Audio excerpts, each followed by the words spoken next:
Hello, fellow sapiens, and welcome to Sleepless Homo. This channel is here for slow science and quiet storytelling. No hype, no wild speculation, just humble archaeology and careful history told softly. If you value this kind of long-form content, consider liking and subscribing. It helps others find their way to knowledge. And if you'd like, share in the comments how you use these stories. Do you listen at night before bed, or during the day as you work? However you join us, know that if you drift off mid-chapter, I've placed timestamps in the description so you can pick up right where you left off, because the story is worth hearing all the way through. And as always, stay curious, stay calm. What does it mean to be lost when no one has ever drawn a line on a page? To us today, the idea of losing our way carries an image of a flashing blue dot drifting off the route in a digital map. It feels like an error, like a system failure. But to the people of the deep past, the world itself was mapeless. There were no cartographic lines to follow, no compasses to set a bearing, not even the simple abstraction of north or south written anywhere. And yet, astonishingly, our ancestors moved across entire continents, from open grasslands into icebound valleys, from tangled forests into deserts, from one coast to another. To them, being lost was not about stepping outside a marked path. It was about finding a way through landscapes that no one had ever reduced to symbols, where each direction led into uncertainty. This is where our story begins. The reveal is that despite this absence of maps, humanity did not stumble blindly. We know from archaeological traces that people reached extraordinary distances long before the invention of writing or cartography. By 180,000 years ago, Homo sapiens had already dispersed across Africa, covering thousands of kilometres of savanna and woodland. By 70,000 years ago, some groups had walked out into Eurasia. By 50,000 years ago, humans were standing on the coasts of Australia, having somehow crossed open stretches of sea. Each of these journeys required an ability to choose a path and stick to it, to remember where food and water could be found, and to coordinate movements over distances far beyond what most animals can track. The problem is simple to state but difficult to grasp. Without any maps, how did they keep moving without losing themselves completely? Information begins to unfold here. The truth is, we cannot yet reconstruct the exact thought world of those early travellers. We cannot open their minds and watch how they decided which direction to turn at the bend of a river, or how they recognised a hill they had never seen before. But archaeology gives us fragments of evidence. The spread of stone tools across regions shows us that communities maintained contact across vast spaces. The appearance of similar tool types hundreds of kilometres apart implies that knowledge and material goods were being carried, traded or copied by groups that must have found each other again and again. This means that movement was not random. Routes were remembered, passed down and retravelled. The resolution lies in understanding that to speak of a mapless world is not to imply chaos. It is to highlight the ingenuity of a species that managed to move with purpose, without the guides we now take for granted. People carried the world in their heads and in their stories. The map was not drawn, but embodied. It existed in the rhythm of walking, in the recognition of landforms, in the way the body remembers distances. They knew rivers not as lines on a page, but as flowing presences that could lead you towards survival. They knew the horizon not as a direction, but as a challenge, a promise, or sometimes a threat. And so the haunting question lingers. If they could walk into a world that had never been charted, how different were their minds from ours? Today we outsource direction to machines. In their time, to be human was to live with the permanent risk of being lost, and yet to walk anyway. It is a reminder that our ancestors were not guided by ink or satellites. They were guided by attention, by memory and by courage. Perhaps what they understood better than we do now is that being lost is not always a failure. Sometimes it is the first step toward finding a new world. To add more depth to this opening landscape, it helps to imagine what direction even meant in a time before abstraction. When we talk about north, south, east, and west, we are using a grid imposed only in recent millennia. For most of human history, orientation was relational rather than absolute. People did not think of themselves standing on a coordinate system. They thought of themselves moving toward the mountain, away from the river, along the grazing grounds, toward the rising sun. Place was defined not by an external scale, but by lived experience.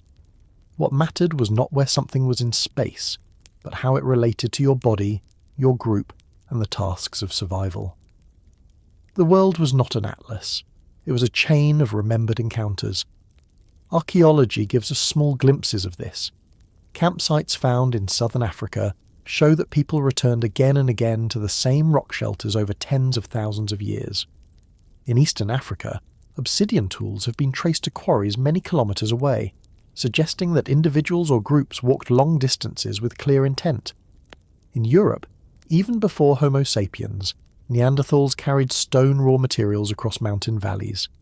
These patterns tell us that early humans recognized places as part of a broader landscape. They were not wandering randomly. They knew how to get back to where they had been, and they knew how to describe those places to others so the knowledge would not vanish. When you strip away the maps, what remains is the intimacy of the body with the land. Imagine walking through a valley where every bend, every outcrop, every waterhole becomes an anchor for memory. Returning months later, you may not recall a straight line bearing, but you remember the way the path twisted, the echo of your footsteps against the cliff, the smell of water when you neared a stream. In this way, direction is not external but embodied.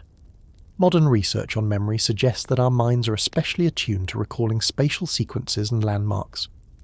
It is likely that this sensitivity was even stronger when survival depended on it. We must also remember that humans were not alone. Knowledge of roots was social, not individual. A single person may forget, but a community retains. Elders who had walked a valley decades earlier could recount what lay beyond the ridge. Hunters could describe where game trails cut across a plateau. Families could warn each other of valleys that dried in the hot season. In this way, navigation was not just a skill, but a collective archive. The world before maps was a world in which memory was distributed among people, where getting from one place to another often meant trusting the experience of someone else. One further layer of this problem is scale. To us, crossing continents seems extraordinary, but for hunter-gatherer societies, movement was gradual. Few groups decided to set out to reach a far coast in one sweep. They expanded territories step by step, always moving within the reach of their ecological knowledge, returning and pushing further when conditions allowed. Over centuries, these movements added up to great migrations. But to the individuals living through them, the task was never to walk across the world. It was simply to know enough about the next valley to survive the next season. If there is a quiet lesson in this, it is that the absence of maps did not prevent humans from moving. It prevented them from thinking of the world as fixed lines. The world before maps was fluid, lived, constantly reshaped by memory and weather. To be lost was always possible, but to be lost also meant you were alive, embedded in a landscape that had to be learned again with every step. Perhaps that is what it truly meant to navigate before cartography. Not to trace a straight line between 2 points, but to build a relationship with land so intimate that the very earth itself became your only guide. Why does the human brain light up when we think about places we have never even been? It is a strange phenomenon if you stop to consider it. We can imagine walking down a street in a city we have never visited. We can picture the turn of a river bend described by someone else. We can even feel oriented in a place we have only seen in a film or read about in a book. Somehow, our minds take fragments of information and assemble them into coherent mental maps, as if the brain is wired not just to store memories but to anticipate environments it has yet to encounter. This ability is not a late addition to human intelligence. It is one of its oldest layers. The reveal lies in understanding that this skill is anchored deep in evolutionary time. Long before Homo sapiens appeared, navigation was a matter of survival for countless species. Birds that migrate thousands of kilometers, salmon that return to their natal streams, insects that find their way back to a hive after foraging, all rely on internal systems of spatial awareness. For mammals in particular, the brain structure known as the hippocampus is central to this ability. In rodents, the hippocampus contains specialized neurons called place cells that activate when the animal is in a specific location. Over time, these cells fire in patterns that represent a mental map of the environment. In other words, the animal builds a spatial model in its head, a kind of inner GPS without satellites. Humans share this system. but in us it has been elaborated into a capacity that far exceeds simple navigation. Studies using brain imaging have shown that when people recall routes, when they imagine moving through familiar places, and even when they try to picture environments they have only heard described, the hippocampus lights up. This activity is not just about location, it ties into memory, emotion, and imagination. Our ability to place ourselves in a remembered scene, or to invent a new one, emerges from this ancient neural machinery. What we call cognitive maps are not literal sketches inside the brain, but patterns of firing neurons that encode relationships between landmarks, distances, and directions. Information grows clearer when we look at the evolutionary story. As hominins began ranging more widely across shifting African landscapes, the demands on spatial memory would have been enormous. Forest patches, grassland corridors, river crossings, and seasonal food sources all had to be remembered and revisited. Groups that could hold larger, more flexible cognitive maps would have been more successful in finding resources and avoiding hazards. There is evidence that the human hippocampus is proportionally larger than in many other primates, suggesting that selection may have favoured individuals who could remember routes, imagine alternatives, and communicate spatial knowledge. Over hundreds of thousands of years this advantage would have accumulated, giving rise to a brain especially attuned to wayfinding. We must acknowledge, though, that our understanding remains incomplete. While neuroscientists have identified place cells and grid cells that help animals map space, translating these findings directly to human behaviour is complex. Unlike lab animals in a maze, humans use abstract categories, language, and imagination to navigate.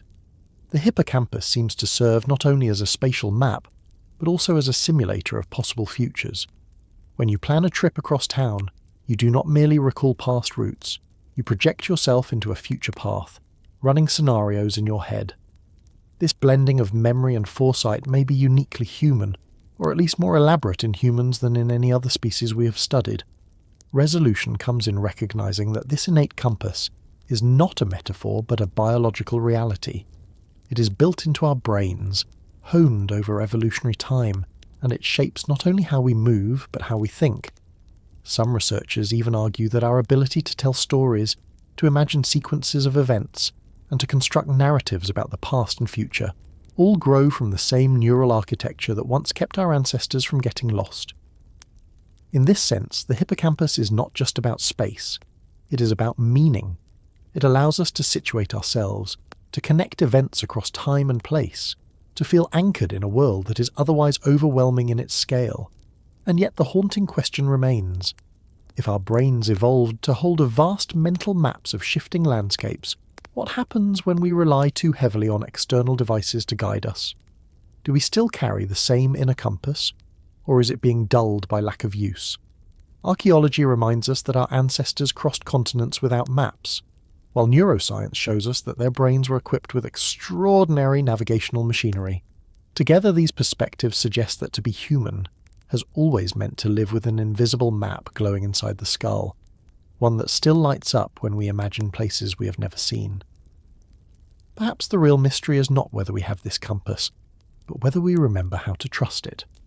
If we extend this exploration a little further, it becomes clear that the innate compass is not just about remembering where we have been, but also about how we construct identity through place.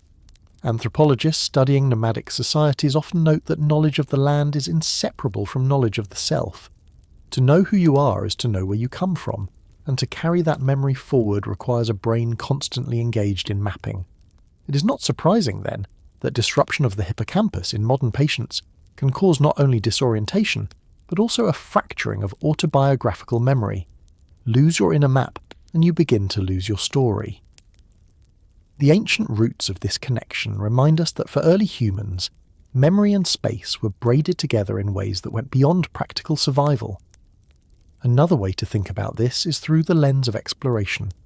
We often imagine prehistoric people as bound to their territories, but fossil and genetic evidence shows repeated expansions into unfamiliar environments.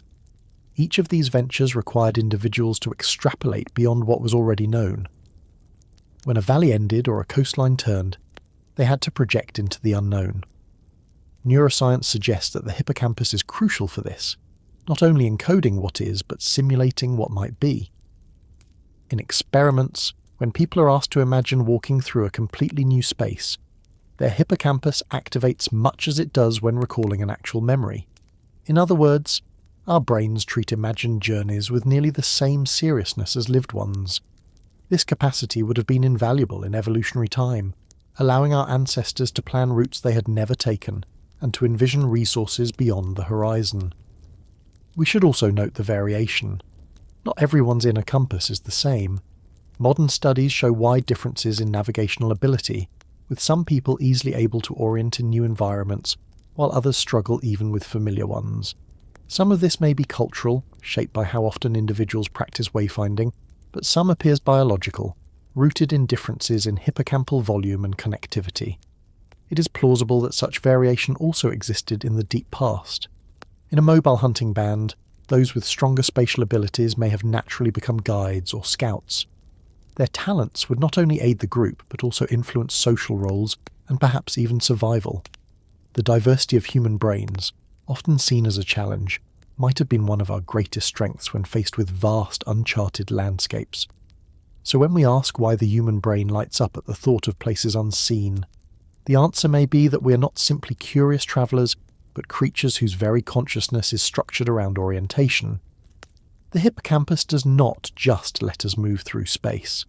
It helps us imagine a future, situate a past, and connect both to the terrain around us.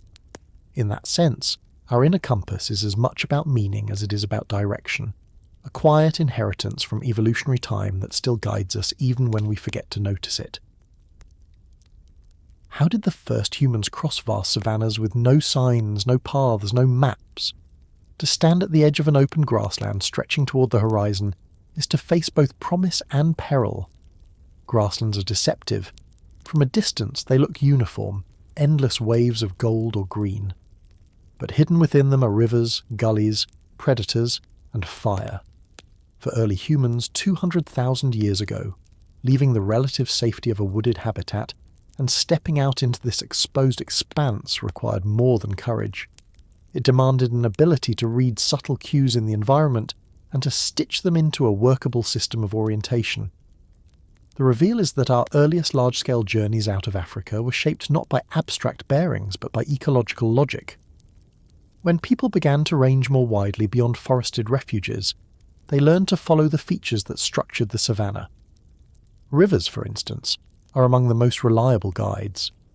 In the East African Rift, freshwater streams connected highland catchments to lowland basins, and these in turn linked to larger watercourses like the Nile. By keeping to rivers, people could be sure of both water and food. The presence of hippo, crocodile and fish was not just a hazard but a resource, and the gallery forests along riverbanks offered shade and edible plants. Archaeological sites along the Nile corridor and other African river systems suggest that humans repeatedly used these waterways as pathways out of familiar zones. Mountains too acted as landmarks. Volcanic peaks in East Africa rise sharply from surrounding plains and can be seen from great distances. For hunter-gatherers moving across open terrain, such silhouettes would anchor the horizon, serving as orienting beacons even without conscious abstraction.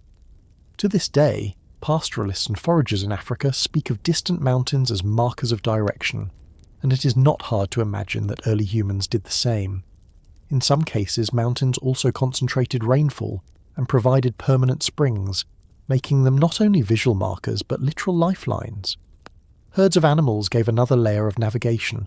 Large herbivores migrate seasonally, tracking water and vegetation. To follow them was to be led towards sustenance.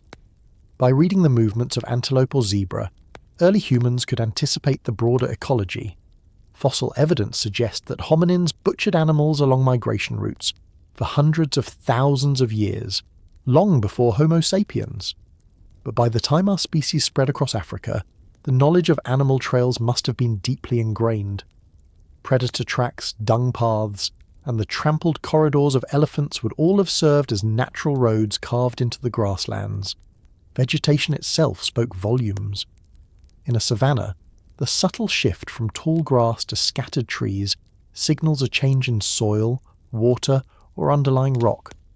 Certain shrubs cluster around seasonal waterholes, while the presence of palms or sycamore figs indicates groundwater nearby.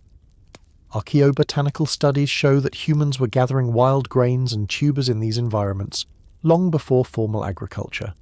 To locate such resources required not only botanical knowledge, but also spatial memory of where particular plant communities could be found across seasons.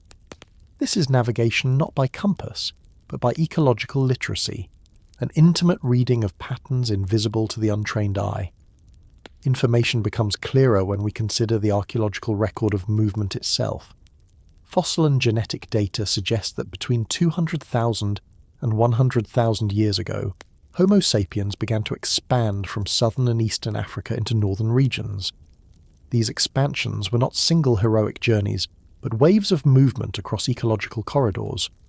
One route likely followed the Nile northward, hugging its banks until the Mediterranean was reached.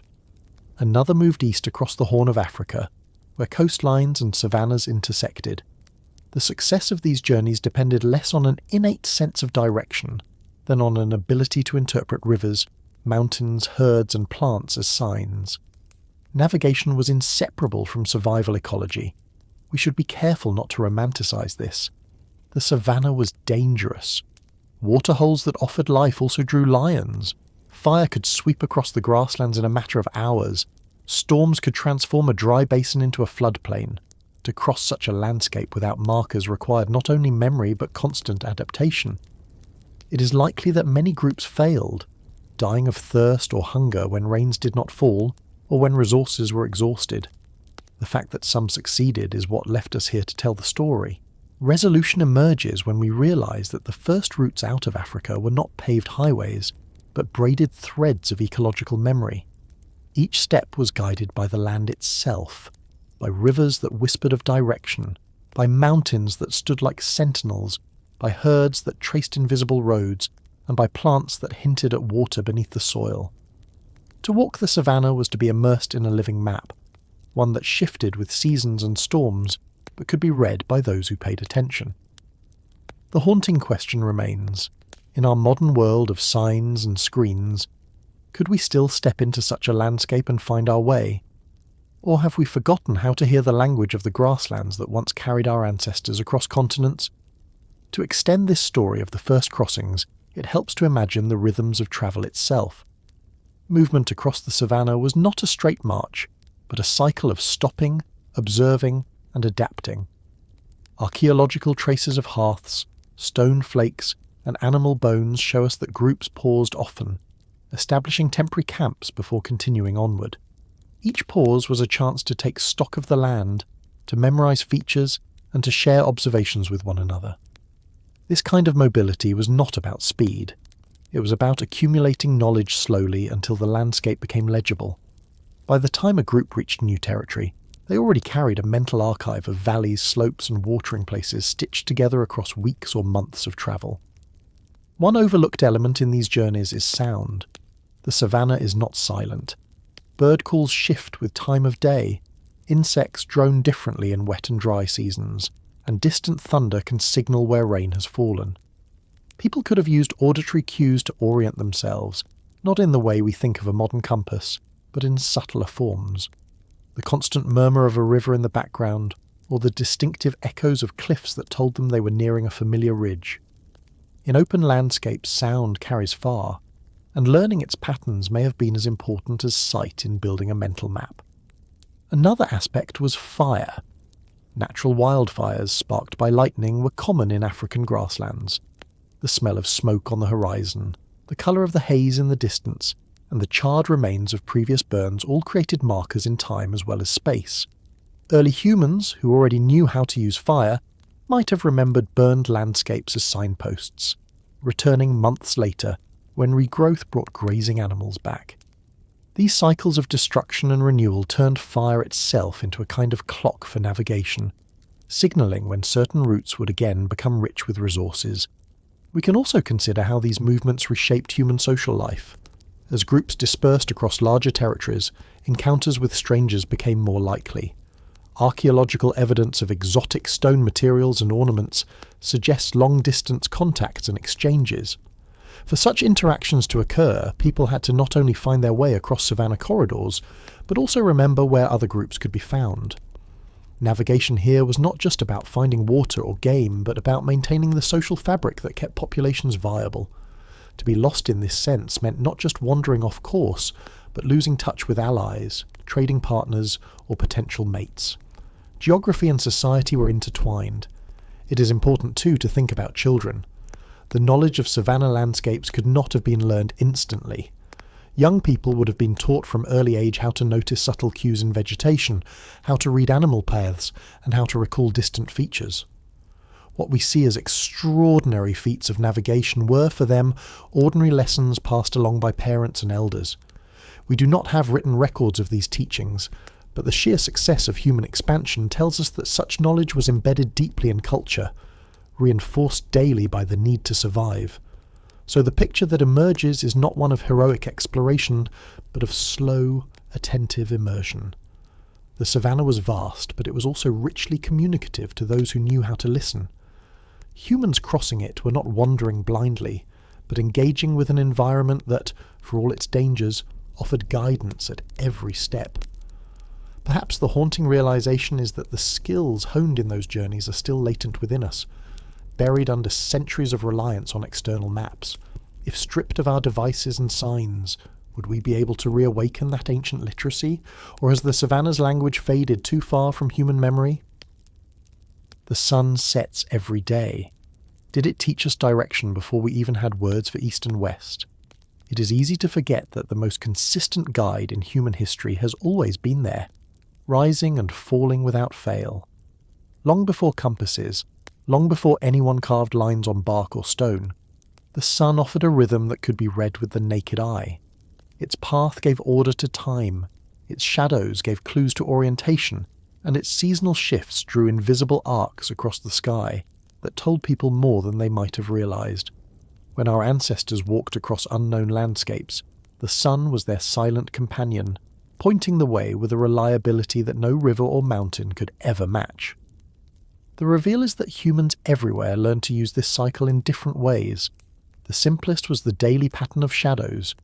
When the sun was low, the body itself became a compass. Stand upright, and the shadow falls long in one direction in the morning and in the opposite direction in the evening. Even without abstract categories of north or south, these shifting lengths and orientations gave people a constant sense of change. Hunters who left camp at dawn would notice the shadow stretching ahead, while returning in late afternoon it would fall behind them. This repetitive motion, day after day, reinforced orientation without any need for measurement. Over longer spans, the sun's behaviour also marked the seasons. Anthropologists studying traditional societies have documented how groups recognise the angle of sunrise and sunset on the horizon, noticing that it shifted gradually over the course of the year.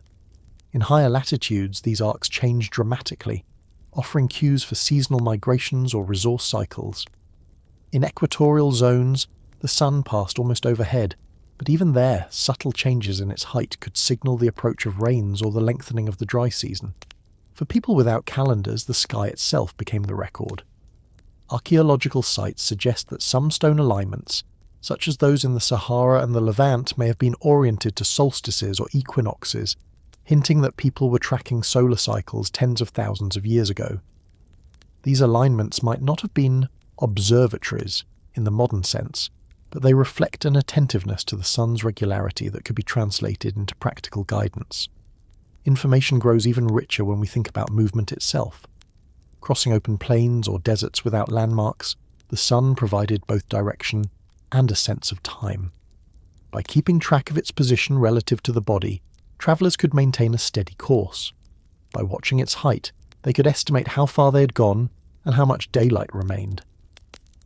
Ethnographic accounts of foraging peoples confirm that journeys were often timed by the sun, with decisions made based on how much shadow was left in the day. This is not measurement in hours and minutes, but a lived embodied awareness of daylight as a finite resource.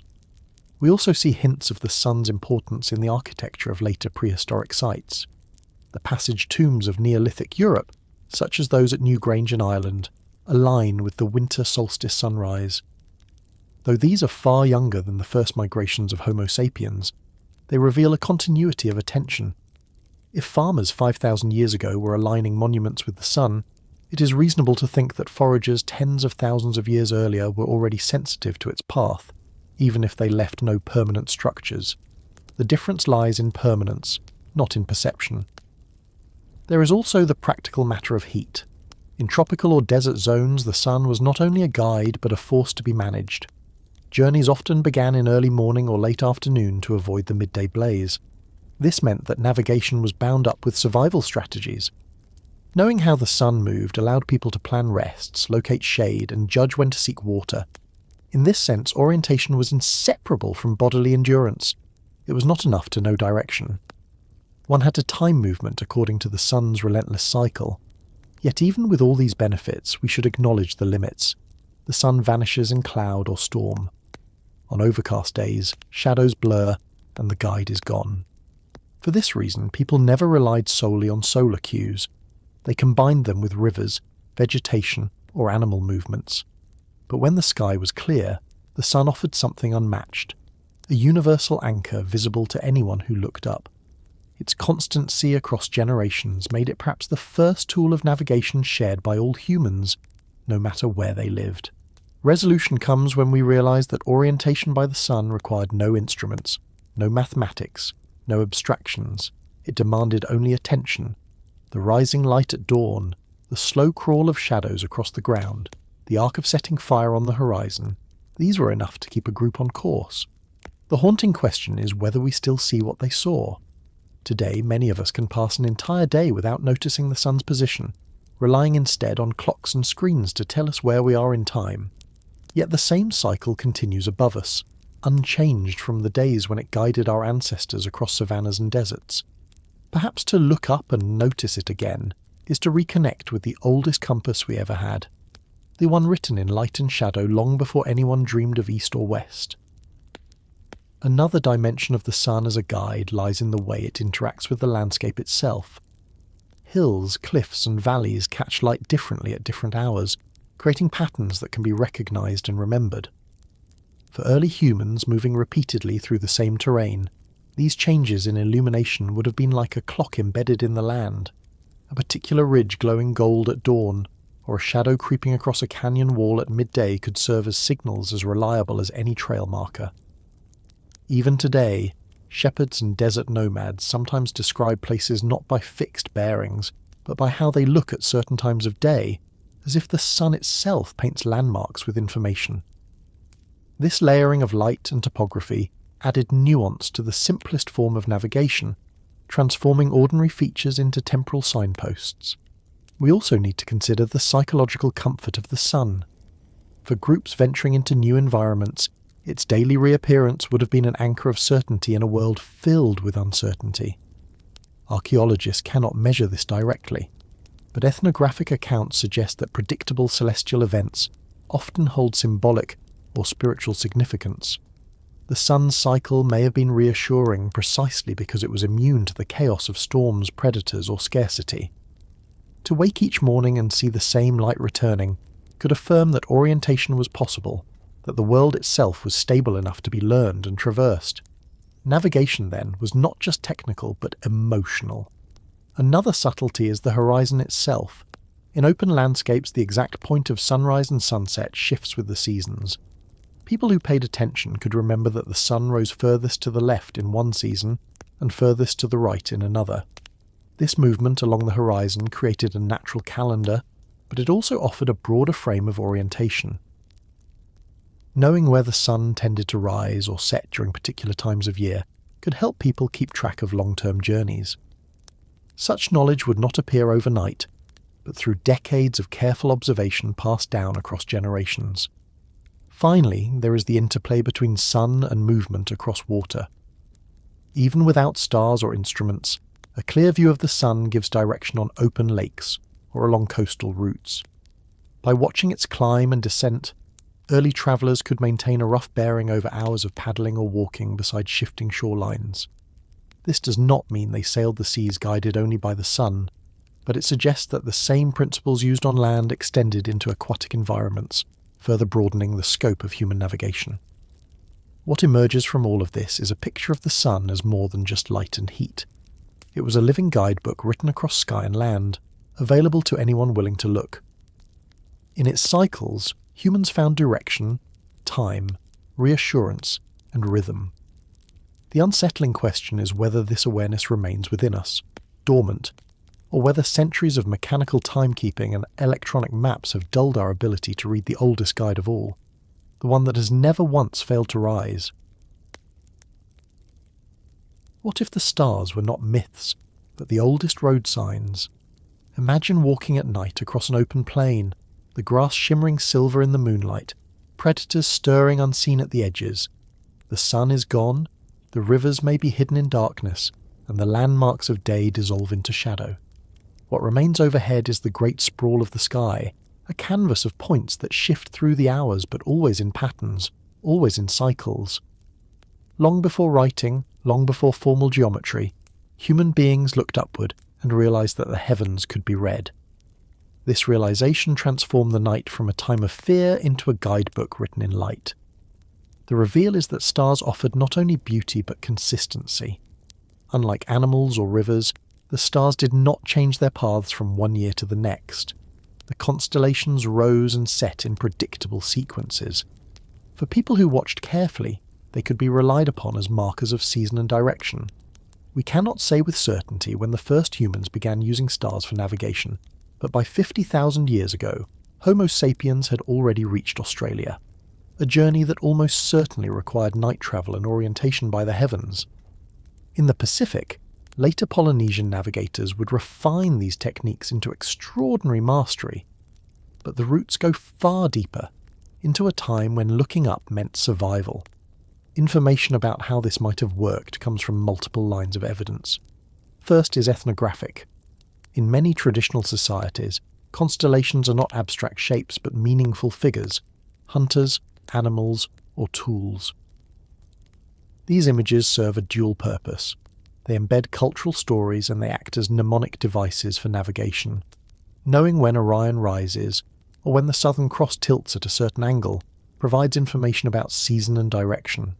Archaeologists cannot recover the spoken stories of Paleolithic people, but the widespread presence of such sky knowledge in later cultures suggests that the habit of linking stars with memory is very ancient.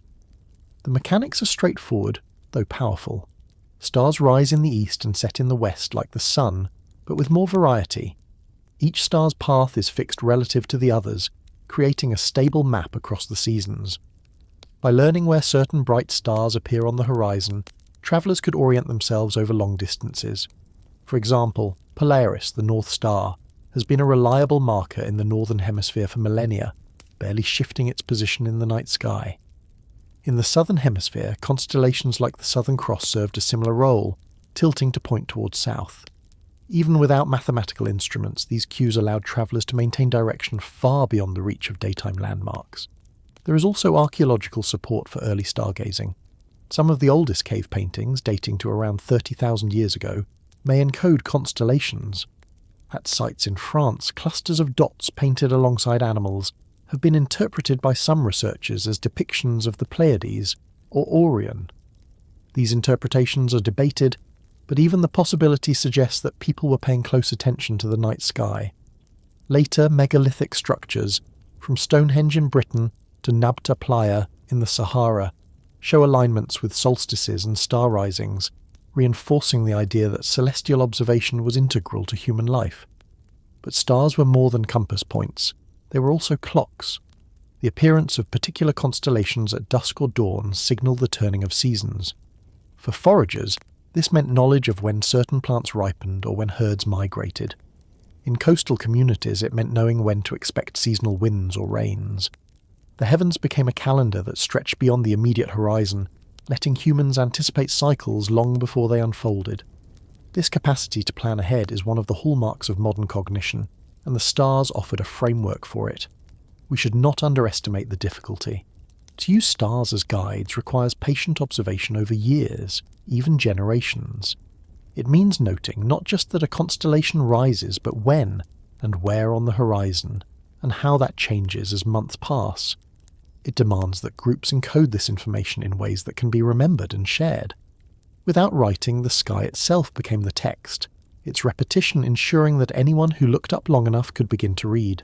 Resolution emerges when we see the sky not as distant decoration, but as a navigational tool that was always above us. The stars made the Earth legible at night, offering a pattern that turned disorientation into orientation. To step into darkness without fear required trust in those points of light. And the haunting question that follows is simple. Have we lost the ability to read this text? Today we glance at the sky and perhaps recognize only a handful of constellations. For our ancestors, the heavens were a living map, constant yet dynamic, vast yet personal.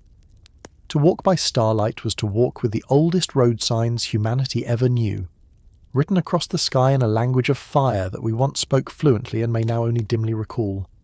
To expand this picture further, consider the act of walking under starlight itself. Unlike the sun, which dominates the sky and sets the pace of the day, the stars arrive in multitudes, subtle and patient.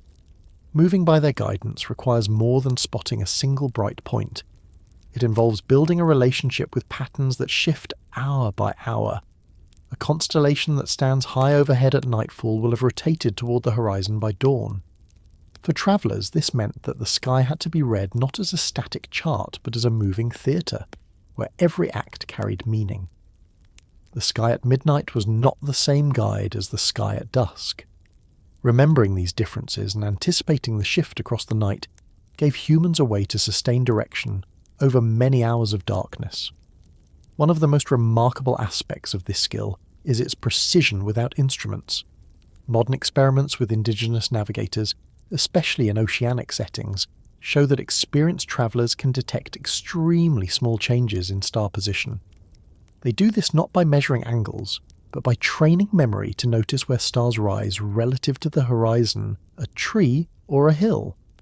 This suggests that prehistoric people who lived under dark skies their entire lives could achieve a degree of accuracy that we find difficult to imagine today. Their familiarity with the night was total, and the consistency of star movements rewarded their attention. There is also the matter of overlapping knowledge. By 50,000 years ago, humans lived across Africa, Eurasia, and Australasia, each with different skies. The constellations of one hemisphere are invisible in another, yet the principle of reading them is universal. This adaptability implies that as people migrated, they recalibrated their celestial maps. To do so, they needed flexible minds able to discard old guides and build new ones quickly.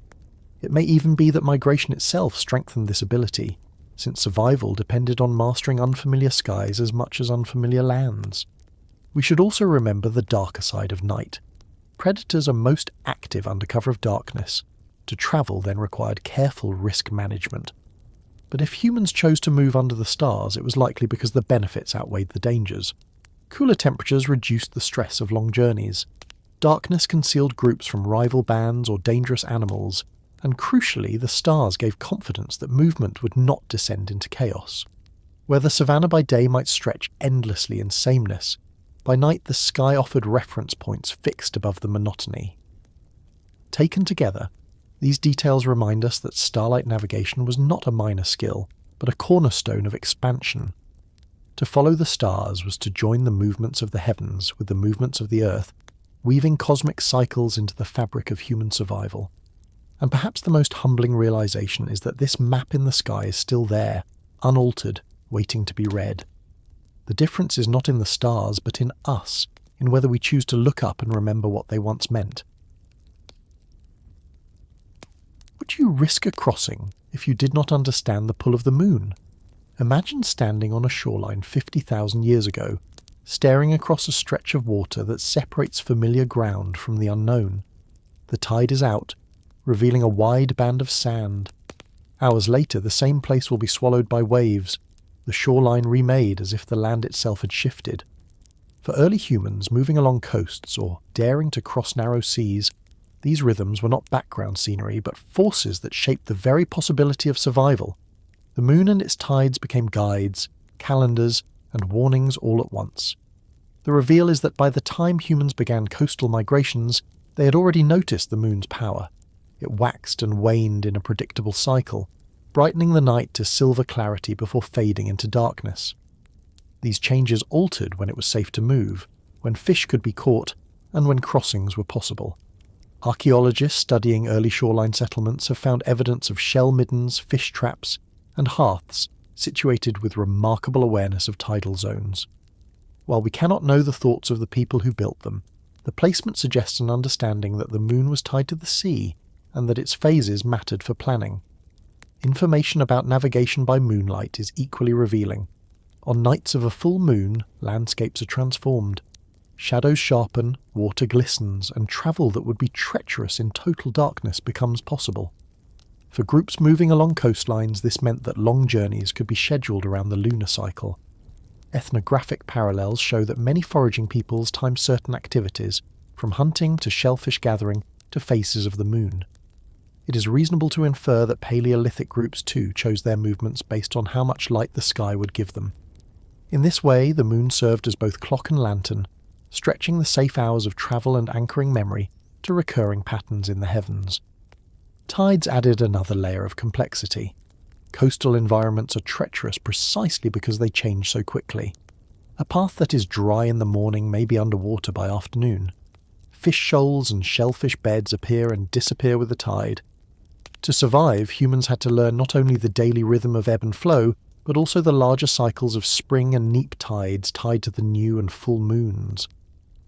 Evidence from tidal fish traps in Europe and Asia, some dating back thousands of years, indicates that humans were exploiting these patterns with sophistication. Although many of these structures are younger than the migrations we are describing, they point to a continuity of knowledge that must have roots in earlier times. We should pause here to recognize how remarkable this is. To notice that the distant moon affects the water at one's feet requires a leap of observation and memory across space and time. It means realizing that the highest tides come not randomly, but in connection with the phases of the moon. For a species already attentive to patterns in animal movement and plant growth, this would have been one more thread in the web of ecological literacy. The difference is that here the cause lay not in the land but in the sky, an invisible pull linking celestial cycles to earthly rhythms. Resolution arrives when we see the moon not as a passive glow but as a partner in movement. It lit the nights, guided the tides, and structured the timing of journeys. The haunting question is whether we, who still live under its pull, have forgotten what it means. Today most of us are shielded from tides by walls and harbours, from moonlight by artificial lamps. But for our ancestors, every step along the coast was taken in dialogue with that distant sphere, a reminder that the forces shaping survival came not only from the earth beneath their feet, but also from the heavens above. Perhaps what we have lost is not the moon's guidance. It still pulls the sea in and out each day, but the patience to read its message. To deepen this picture of the moon and tides, it helps to step into the practicalities of daily life on ancient coasts. For people who relied on shellfish, crabs and stranded fish, the intertidal zone was both pantry and trap.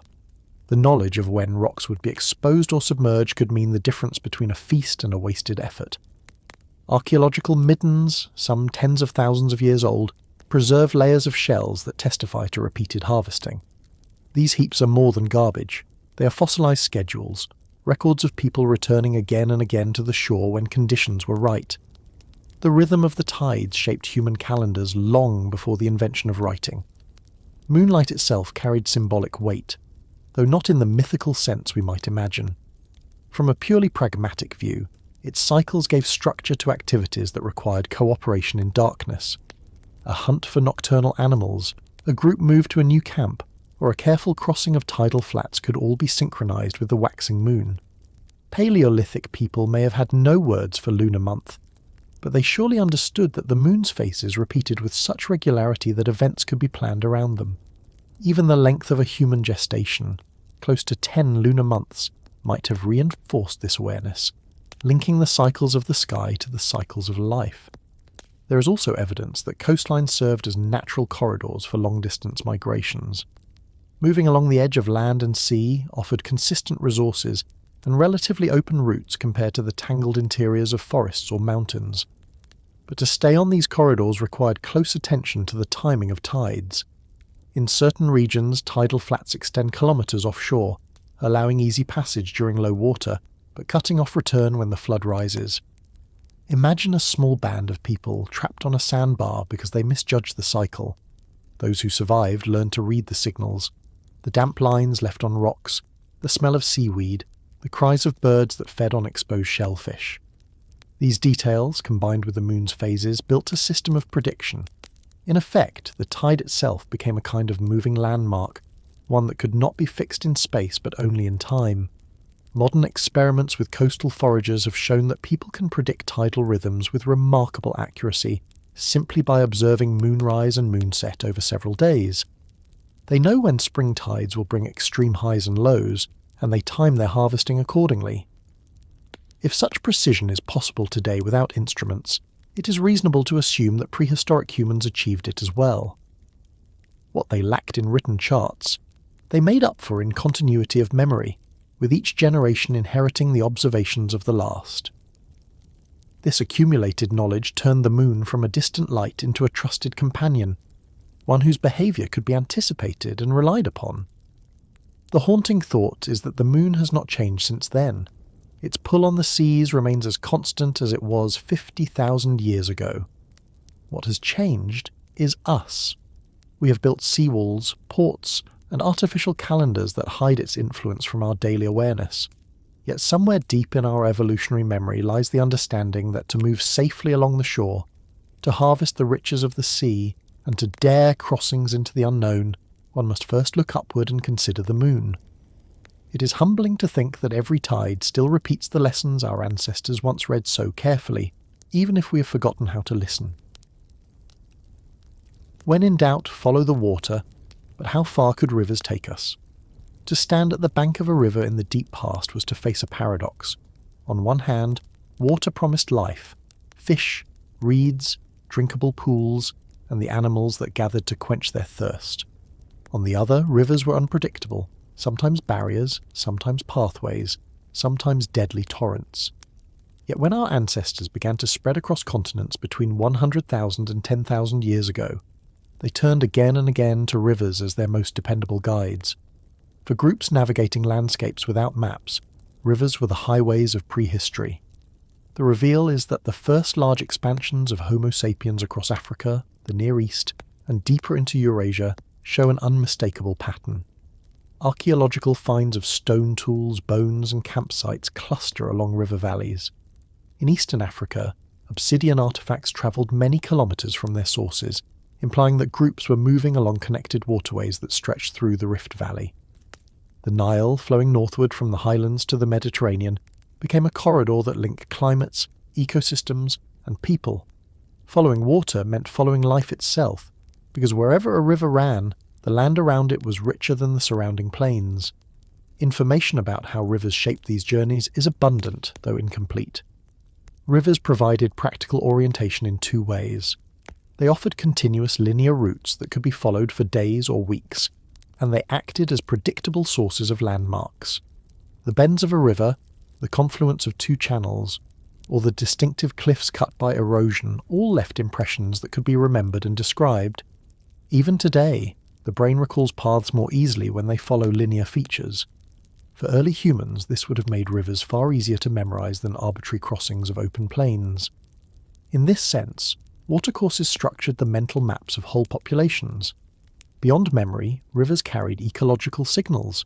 The floodplains of the Nile, Tigris, and Euphrates were fertile long before the dawn of agriculture, drawing wild herds and seasonal migrations of birds. In South Asia, rivers like the Ganges and Indus carved predictable paths through shifting monsoons. In Europe, the Danube and Rhine cut corridors that later became key routes for dispersal during the last ice age. Archaeologists note that many of the earliest settlements in these regions are close to riverbanks, suggesting that humans were not just passing by but anchoring themselves within riparian ecosystems. To follow a river was to travel along a chain of food sources, campsites, and meeting places, each remembered in sequence. But rivers were not always easy highways. Seasonal floods transformed gentle banks into raging torrents. In some regions, rivers dried into trickles during dry seasons, leaving groups stranded. Crossing them could be dangerous with strong currents, hidden channels, and predators lurking beneath the surface. Yet even these challenges reinforced their role as guides. To know a river was to know when it would swell, when it would shrink, where it could be crossed and where it should be avoided. Such knowledge accumulated only through repeated journeys, passed from elders to the young, embedding rivers into both the practical and cultural memory of a group. There is also evidence that rivers structured human interaction on larger scales. In Africa, obsidian from the Rift Valley appears in sites hundreds of kilometres away, suggesting long-distance exchange along connected water routes. In Europe, the Danube corridor became a meeting ground where different tool traditions overlapped, hinting at gatherings of groups who may have shared ideas, genes and technologies. These interactions were made possible because rivers were not only ecological lifelines, but also social highways. They brought people into contact more reliably than wandering across open landscapes. Resolution comes when we see rivers not just as features of the environment, but as partners in human expansion. They gave direction when none was obvious, food when land was barren, and continuity when memory was fragile. To follow a river was to follow a story written by water across the land, a narrative that carried people from one world into another. The haunting question is whether our species would have spread so far without them. If rivers had not drawn us along their winding paths, would humans have remained clustered in smaller ranges, hesitant to step into the vast unknown? In that sense, every bend of water was more than a channel. It was an invitation to move, to risk, and to discover what lay beyond. To deepen this picture, think about how rivers also carved memory into the landscape itself. A river's path is never static. Over centuries, channels shift, meanders cut off, and new tributaries form. For people without maps, this instability might sound disastrous, yet it likely trained communities to adapt continuously, to never assume the land was fixed. If a bend collapsed into a marsh, or a crossing point disappeared under flood, groups had to invent new ways of recognizing the river's course. In this sense, rivers did not simply provide a route, they taught flexibility, forcing humans to think in terms of patterns rather than absolutes. Knowing how the river usually behaved could be just as valuable as remembering a specific landmark. We can also imagine the sensory side of following water. The glint of light reflecting at dawn, the chorus of frogs or birds clustered along banks, even the scent of wet earth carried on the breeze would have signalled proximity long before the water itself came into view. These cues made rivers perceptible across distances, guiding movement even when the channel was hidden by vegetation or terrain. Archaeologists studying modern river corridors note that settlements and campsites are often located just above flood levels, close enough to access water but high enough to avoid danger. This consistent placement suggests that people read the sensory language of rivers carefully and adjusted their routes accordingly. Another overlooked role of rivers is their connection to stone. Many of the materials used for tools, flint, obsidian, quartzite, are eroded from mountains and carried downstream, concentrating in riverbeds. By following rivers, early humans were not only tracking food and water, but also acquiring the raw materials needed for blades, scrapers, and points. Evidence of tool-making sites along river terraces confirms that waterways doubled as quarries. A group could journey downstream, stop at gravel bars to collect nodules, and then continue with replenished supplies. The river thus became both road and workshop, feeding technological as well as biological needs. We also cannot ignore the role of rivers as boundaries. Just as they invited travel, they also separated groups. Archaeological evidence from different sides of major rivers sometimes reveals distinct tool traditions, hinting that communities on opposite banks developed separately, with less interaction than those connected along the same channel. Crossing water was not always easy, and in some cases rivers mark the edges of cultural territories. This dual nature, as both connector and divider, meant that humans had to treat rivers with respect. They were never just paths, they were thresholds. Finally, rivers shaped the pace of expansion. Unlike open plains where direction could drift, watercourses enforced a kind of discipline. To move with a river was to commit to its winding route, even when it curved away from the shortest path. This constraint may have slowed movement, but it also increased safety. Groups travelling along rivers could move with greater confidence, knowing that the route ahead would never leave them entirely without resources. Expansion into Eurasia, into South Asia, and later into Europe often followed these watery threads, creating arcs of settlement that mirrored the lines of the rivers themselves. In the end, to follow a river was to enter into a relationship with something alive. It offered resources, direction, obstacles, and lessons all at once. Every river was unique, but each carried the same promise, that if you trusted its course, it would take you somewhere new. The haunting thought is that perhaps humans did not choose rivers as highways at all. Perhaps the rivers chose us, drawing us along their paths, shaping where we would go and who we would become. What if you could smell your way home? To us, the idea sounds like something out of folklore, but for people living in the age before charts or compasses, the invisible world of winds and scents was as real as any landmark. Before the invention of written maps, before navigation was drawn in ink, the air itself carried information. Across coastlines and open seas, across marshes and plains, the direction of the wind and the odours it carried became subtle guides for survival. In the absence of visible reference points, these intangible cues provided a map written not in stone or light, but in sensation. The reveal is that winds are among the most predictable forces of the natural world. Seasonal monsoons in the Indian Ocean, trade winds across the tropics, and steady breezes along coastlines all follow rhythms dictated by the Earth's rotation, the sun's heating of land and sea, and the tilt of the planet. While modern meteorology explains these cycles in equations and charts, our ancestors would have learned them through observation. After countless generations of fishing, foraging, and travelling, they knew which winds blew in which seasons and how those winds could push them toward or away from safety. Archaeological evidence of early seafaring in Southeast Asia and Oceania, journeys that must have begun more than 40,000 years ago, implies that people were already attuned to the sky's invisible currents. Boats could not have reached distant islands unless their navigators understood when winds would be favourable and when they would turn treacherous. Information about smells adds another layer to this invisible map. Air is never neutral.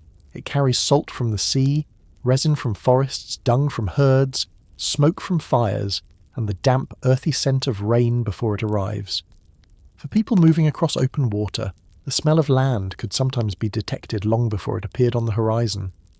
Polynesian navigators in more recent centuries described sensing islands through odours carried on the wind, fragrance of flowers, the musk of birds, or the smoke of unseen villages. It is plausible that Paleolithic voyagers did something similar, paying attention to faint signals that drifted across waves or along shorelines. Even on land, smells guided movement. The acrid scent of volcanic gas warned of danger. The sweetness of flowering plants marked seasonal changes, and the smell of fresh water hinted at hidden springs. To follow one's nose was not poetic. It was practical. The invisible map also included atmospheric cues, the feel of humidity on the skin, the sudden chill of a breeze shifting direction, or the dull stillness before a storm all carried meaning. Hunter-gatherer groups and seafarers learned to interpret these changes as signs of approaching weather. In tropical regions, the onset of monsoon winds could transform entire landscapes, flooding rivers and swelling seas. To move safely through such transitions, humans needed to anticipate them. Ethnographic accounts of indigenous navigators reveal an extraordinary sensitivity to the character of the winds, whether they were steady, gusting, or carrying the tang of distant storms. It is unlikely that this ability appeared suddenly in historical times.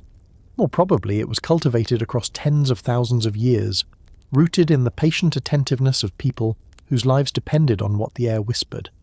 But this system was not without challenges. Winds could shift suddenly, and scents could be misleading.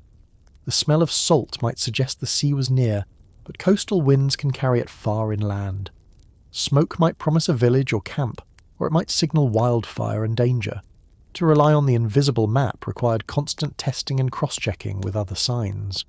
Waves, bird flight, or the shapes of clouds. No single cue was enough. Only the layering of many impressions gave true direction.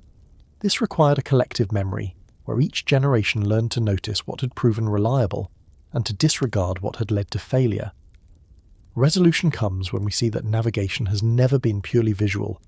It has always been multisensory, a blending of sight, sound, touch, and smell into a whole. Winds and odours may seem faint and intangible compared to rivers or mountains, but for ancient humans they were indispensable. To walk by the scent of blossoms drifting across a plain, or to set sail with the wind at one's back, was to trust in knowledge older than writing.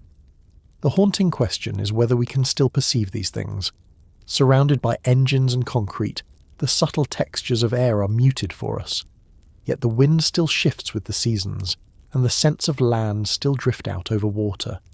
They remind us that there is a map always present in the air itself, waiting to be read by anyone willing to pause and notice.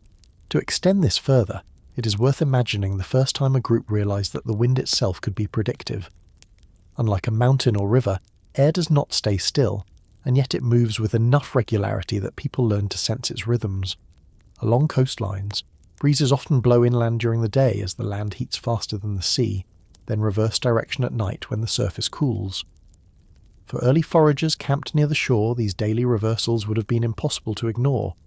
They marked not only the hours of the day, but also offered a dependable signal of orientation. One could wake in darkness and know which way the breeze was carrying the smell of salt, or rest in the heat of afternoon and notice the air pulling inland with the scent of vegetation. These subtle, repeating patterns made the invisible map comprehensible. It is also possible that winds and odours carried social information. The smoke of distant hearths drifting downwind could alert travellers to the presence of another group long before they came into view. For bands moving along resource-rich coasts, this may have been a first warning to approach with caution or a sign that allies were nearby.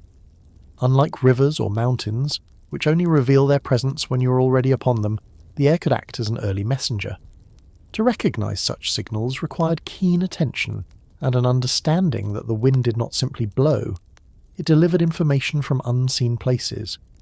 We should also consider the role of birds in this invisible cartography. Seabirds often ride prevailing winds and return to roost on land at predictable times. The smell of guano carried on breezes, combined with the sight of flocks wheeling in the distance, could indicate proximity to islands.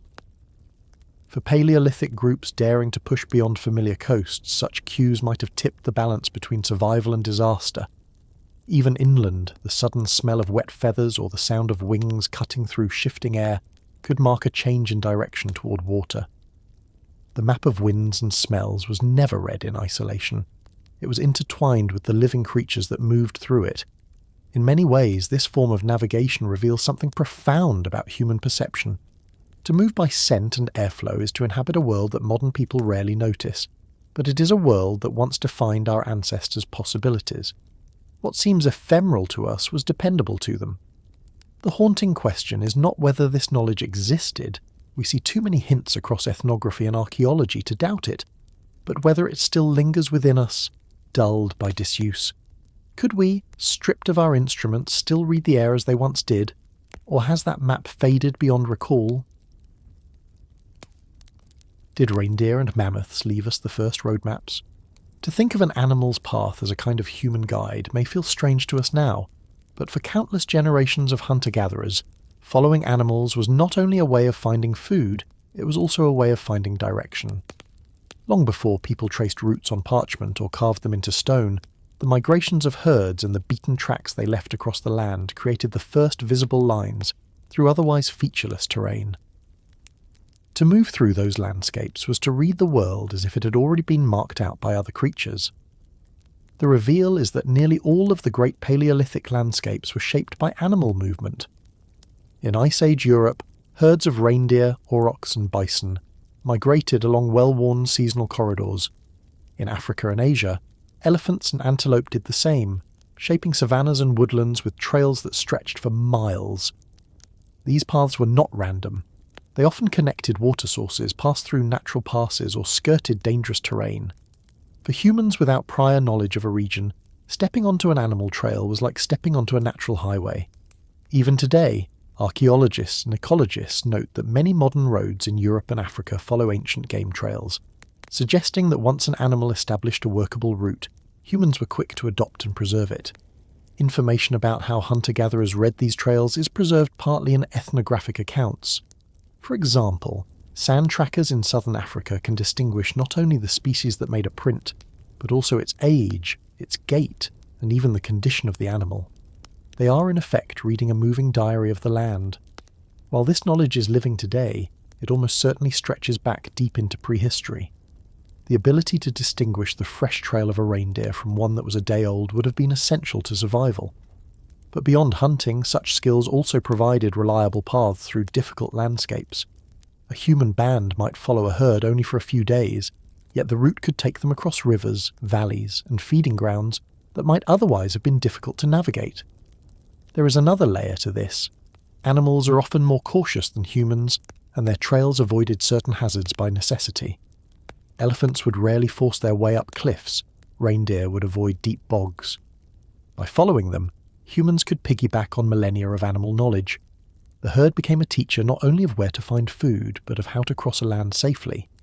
In northern Eurasia, mammoths and reindeer carved out immense migratory routes that humans must have used repeatedly as they expanded into the tundra.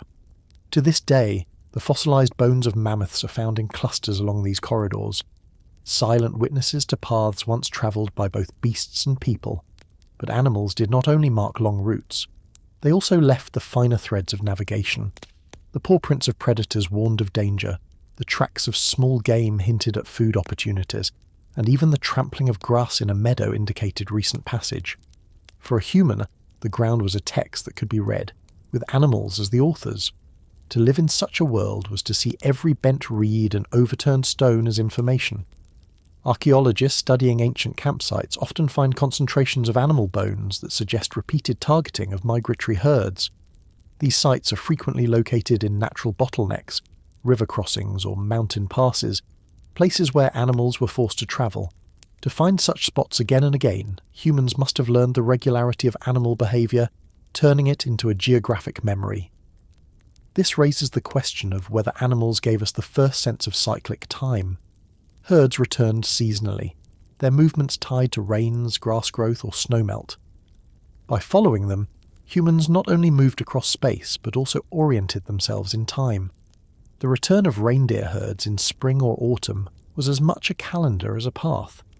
This cyclical awareness helped structure human life long before farming. People knew when to gather at certain valleys because the herds would be there. In a sense, animals were keeping the appointments, and humans were learning to read their schedules. Resolution emerges when we recognise that the trails of animals were not simply chance conveniences, but central to how humans navigated vast prehistoric worlds. The herds showed us the way across continents, their migrations mapping routes we might never have discovered on our own. The haunting question that lingers is whether our first teachers in orientation were not other humans, but the wild creatures we hunted and admired. Perhaps we owe much of our early success as a travelling, expanding species to the feet of reindeer, to the tusks of mammoths, and to the tracks pressed into mud by the animals that knew the land better than we did. In their paths, our own were written. There is another dimension to these animal-made roadmaps that often goes overlooked: their persistence. Once a herd had carved a trail into the land, that path could remain visible for years, even decades, long after the animals themselves had passed. Trampled vegetation, compacted soil, and the subtle grooves left in the earth created traces that humans could reuse season after season. Archaeologists studying Ice Age environments in northern Europe and Siberia have noted that some natural corridors appear over and over in the record of campsites and kill sites, suggesting that people were repeatedly drawn back not only by memory, but by the enduring marks left by migrating herds. In this sense, animal behaviour inscribed the land in ways that lasted well beyond the immediate hunt, offering continuity in a world otherwise in flux. We should also imagine what it meant to follow herds across boundaries of terrain. Reindeer in particular are known to traverse forests, open plains, and even tundra in their seasonal cycles. To move with them was to be introduced to diverse landscapes in a single journey. A human group that tracked reindeer might find itself learning the layout of river valleys, the ridges of uplands, and the approach to coastal estuaries, all in one annual migration. This not only increased their ecological knowledge, but expanded the reach of their own mental maps. It is possible that entire human expansions into new regions were scaffolded on the backs of these animal teachers, their routes acting like invisible bridges between unfamiliar environments. Predators, too, contributed their own form of orientation. Wolves and big cats often shadowed the same prey herds humans pursued, creating patterns of movement that could be read if one was attentive. Fresh tracks of carnivores may have warned a group that prey was near, or conversely that danger lurked ahead. Either way, to understand the pathways of predators was to gain yet another layer of navigational intelligence. Humans did not only learn from the great herbivore highways, but from the predator trails that ran alongside them, weaving a second map of caution into the first map of opportunity. What makes all of this even more striking is how these skills blurred the line between navigation and storytelling. To describe a path to another person might involve recounting not the bends of a river or the tilt of a hill, but the sequence of animal signs encountered. The place where the reindeer passed through the gap in the rocks, the meadow trampled by bison, the clearing where wolf tracks had circled. In this way, animal movement did not simply create roads on the ground, it created narratives that people could remember and transmit. The very act of finding one's way was entangled with the act of interpreting the presence of other creatures. So when we ask whether reindeer and mammoths left us the first road maps, we must recognise that the answer lies not only in the ground they pressed beneath their hooves, but in the human minds that learned to follow. Their trails stitched together worlds that humans might never have crossed alone. The haunting thought is that our earliest sense of direction was not invented by us at all, but borrowed from the feet of the animals we depended upon. In their patterns, we found our first geography. How do you remember a tree you will never see again? It sounds impossible, yet for our ancestors moving through vast and often featureless Pleistocene environments, memory of singular landmarks was one of the few tools they had. Unlike rivers, which offered continuity, or herds, which created moving paths, landmarks were isolated beacons, a lone tree on a plain, a strangely shaped boulder, a hill rising where everything else was flat. To navigate without maps was to rely on these irregularities, to build journeys around fragments of the landscape that stood out from the ordinary. The reveal is that human memory is especially good at anchoring itself to distinctive objects. Psychologists call this the landmark effect, and it persists even in our modern world. Ask someone for directions in a city, and they rarely speak in distances or angles. They mention the church spire, the red building, the gas station on the corner. This way of thinking is old. In the Pleistocene, when humans roamed across plains and tundra, a solitary oak, a leaning rock pillar, or a glacial erratic deposited by retreating ice would have served the same purpose. These features gave people a hook to orient themselves, something to remember and pass on in stories. Information about such landmarks survives in traces of human settlement. Many Paleolithic campsites are situated near striking natural features, limestone cliffs, caves carved into dramatic hillsides, or distinctive rock outcrops. While these provided shelter or resources, they also functioned as spatial anchors. Returning to a place meant recognising the same stone face or tree line. Archaeologists working in Central Europe have noted that Upper Paleolithic groups repeatedly camped near the same cliffs and hills for thousands of years, suggesting that these features became fixed points in cultural memory. They were not just places but waypoints in a broader geography of survival. Vegetation too provided essential orientation. In a grassland, one cluster of trees might look much like another, but certain species stood out. A grove of tall baobabs, a lone cedar on a ridge, or a line of willows along a seasonal stream could be remembered and recognised. The distinctiveness of these plants made them natural signposts. Some may even have been used as meeting places or gathering spots, chosen precisely because they were unmistakable. Even after a tree fell or burned, the clearing it left might continue to serve as a remembered landmark, its absence as powerful a marker as its presence once was. Stone provided another category of memory. Glacial landscapes scattered with erratics, massive boulders carried far from their origin by ice, created dramatic singularities. These stones, often sitting isolated on plains, would have been impossible to miss. Many cultures much later revered such stones, attributing to them spiritual or mythical qualities. But their practical value was equally important. They were fixed points that never moved, visible from great distances. In a world where the horizon could shift with the seasons, the permanence of stone offered reassurance. You could walk for weeks, but the strange boulder at the edge of the valley would always be there when you returned. Resolution comes when we realise that human navigation was built not only on paths and flows, but on islands of memory, landmarks stitched into the fabric of stories, teaching, and daily life. The haunting question is this: how do you remember a tree you will never see again? Perhaps by turning it into a story, by telling the young that beyond the bent cedar lies the valley with good water, or that the rock shaped like a mammoth's head marks the path to the hunting ground. Long before maps, humans were sketching geographies in words and minds, anchored to the stubborn presence of trees and stones. These were the points that made the invisible world visible, and they remain in some form the way we still navigate today. To push this picture further, we might think about how landmarks were not just physical beacons, but also temporal ones. Certain trees or stones carried meaning because they marked thresholds in a journey, places where you stopped to rest, where a hunt began, or where groups gathered seasonally. Over time, these locations became more than just points on a route. They became episodes in memory, part of the rhythm of a life lived in motion.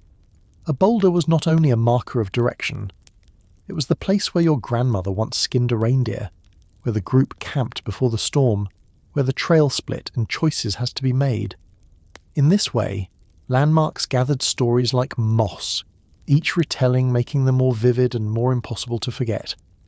Another dimension lies in the way distinctive features might have guided not just orientation, but identity. If a band's hunting territory contained a recognizable tree or hill, that feature could come to symbolize belonging. To say, "We are the people who live near the crooked pine," was to define a social geography as much as a physical one. This suggests that landmarks were part of how humans attached meaning to place, grounding themselves in a world that otherwise demanded constant movement. Even as groups dispersed across continents, they carried with them a mental catalogue of such markers, forming the scaffolding of their relationship with the land. We should also consider the sensory qualities of landmarks. A tree is not just seen but smelled, touched, and heard in the creak of its branches. A stone is not just a shape on the horizon but a texture beneath the hand, a resonance when struck. These multisensory experiences helped ingrain them in memory, making them more resistant to forgetting than abstract distances. Cognitive scientists today argue that memory strengthens when linked to multiple senses, and it seems likely that early humans unconsciously used this principle in their wayfinding. To find your way back to a landmark was not just to recall its shape, but to recall the smell of its resin, the feel of its bark, the taste of the berries that grew nearby. There is also the matter of teaching. Landmarks offered focal points around which knowledge could be transmitted. A parent might show a child the distinctive silhouette of a limestone ridge and say, "Beyond that ridge lies the valley where the animals gather." Such instruction anchored abstract directions to tangible features.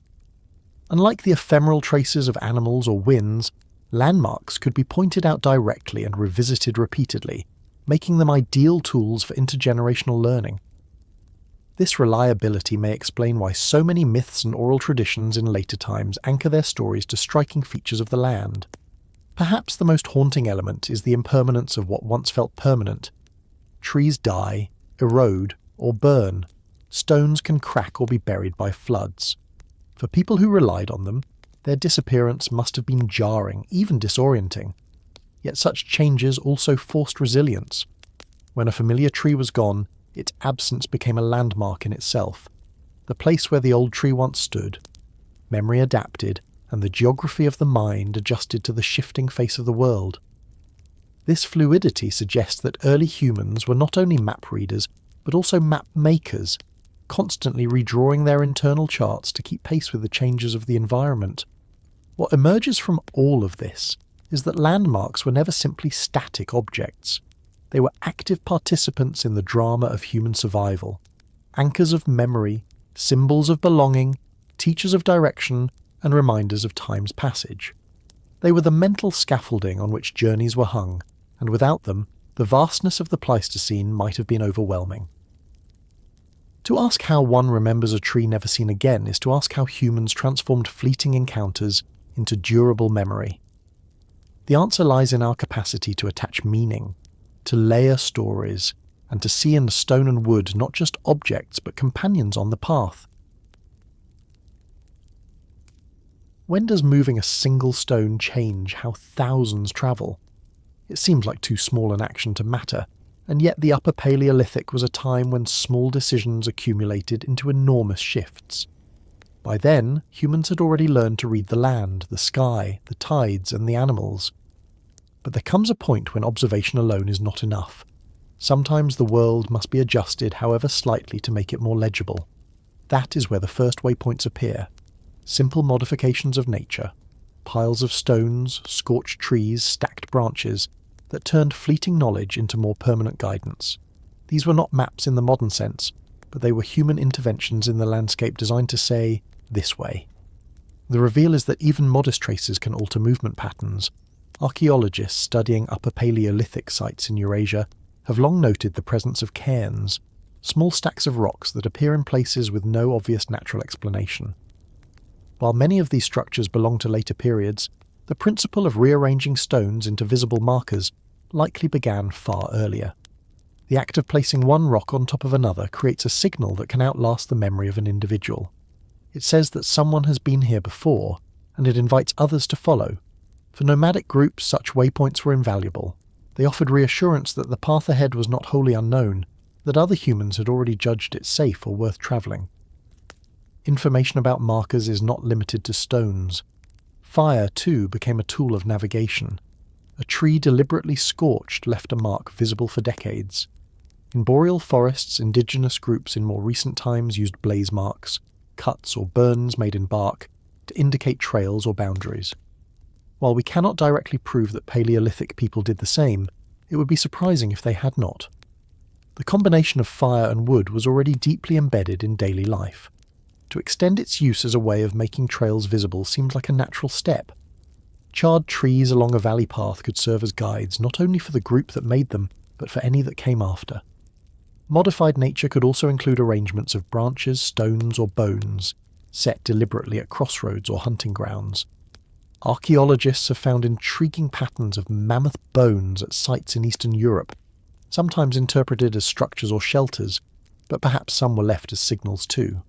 Even the placement of discarded tools or piles of shellfish near camps might have acted as accidental markers, reminding returning groups that people had once occupied the spot. What seems like debris to us may have been a waypoint for them. The important point is that these markers were not monumental. They did not require large-scale effort or permanent architecture. Their power lay in their simplicity. A cairn could be built in minutes. A blaze mark could be cut in seconds. But once made, they extended human memory into the landscape itself. No longer did navigation depend entirely on the fragile recollections of individuals. The land now bore traces of intention, traces that could be seen, interpreted, and trusted. This was a quiet revolution, the beginning of humans writing direction onto the world itself. Resolution comes when we recognize that the first waypoints were more than practical aids. They were also the earliest hints of humans reshaping nature not just for food or shelter, but for communication.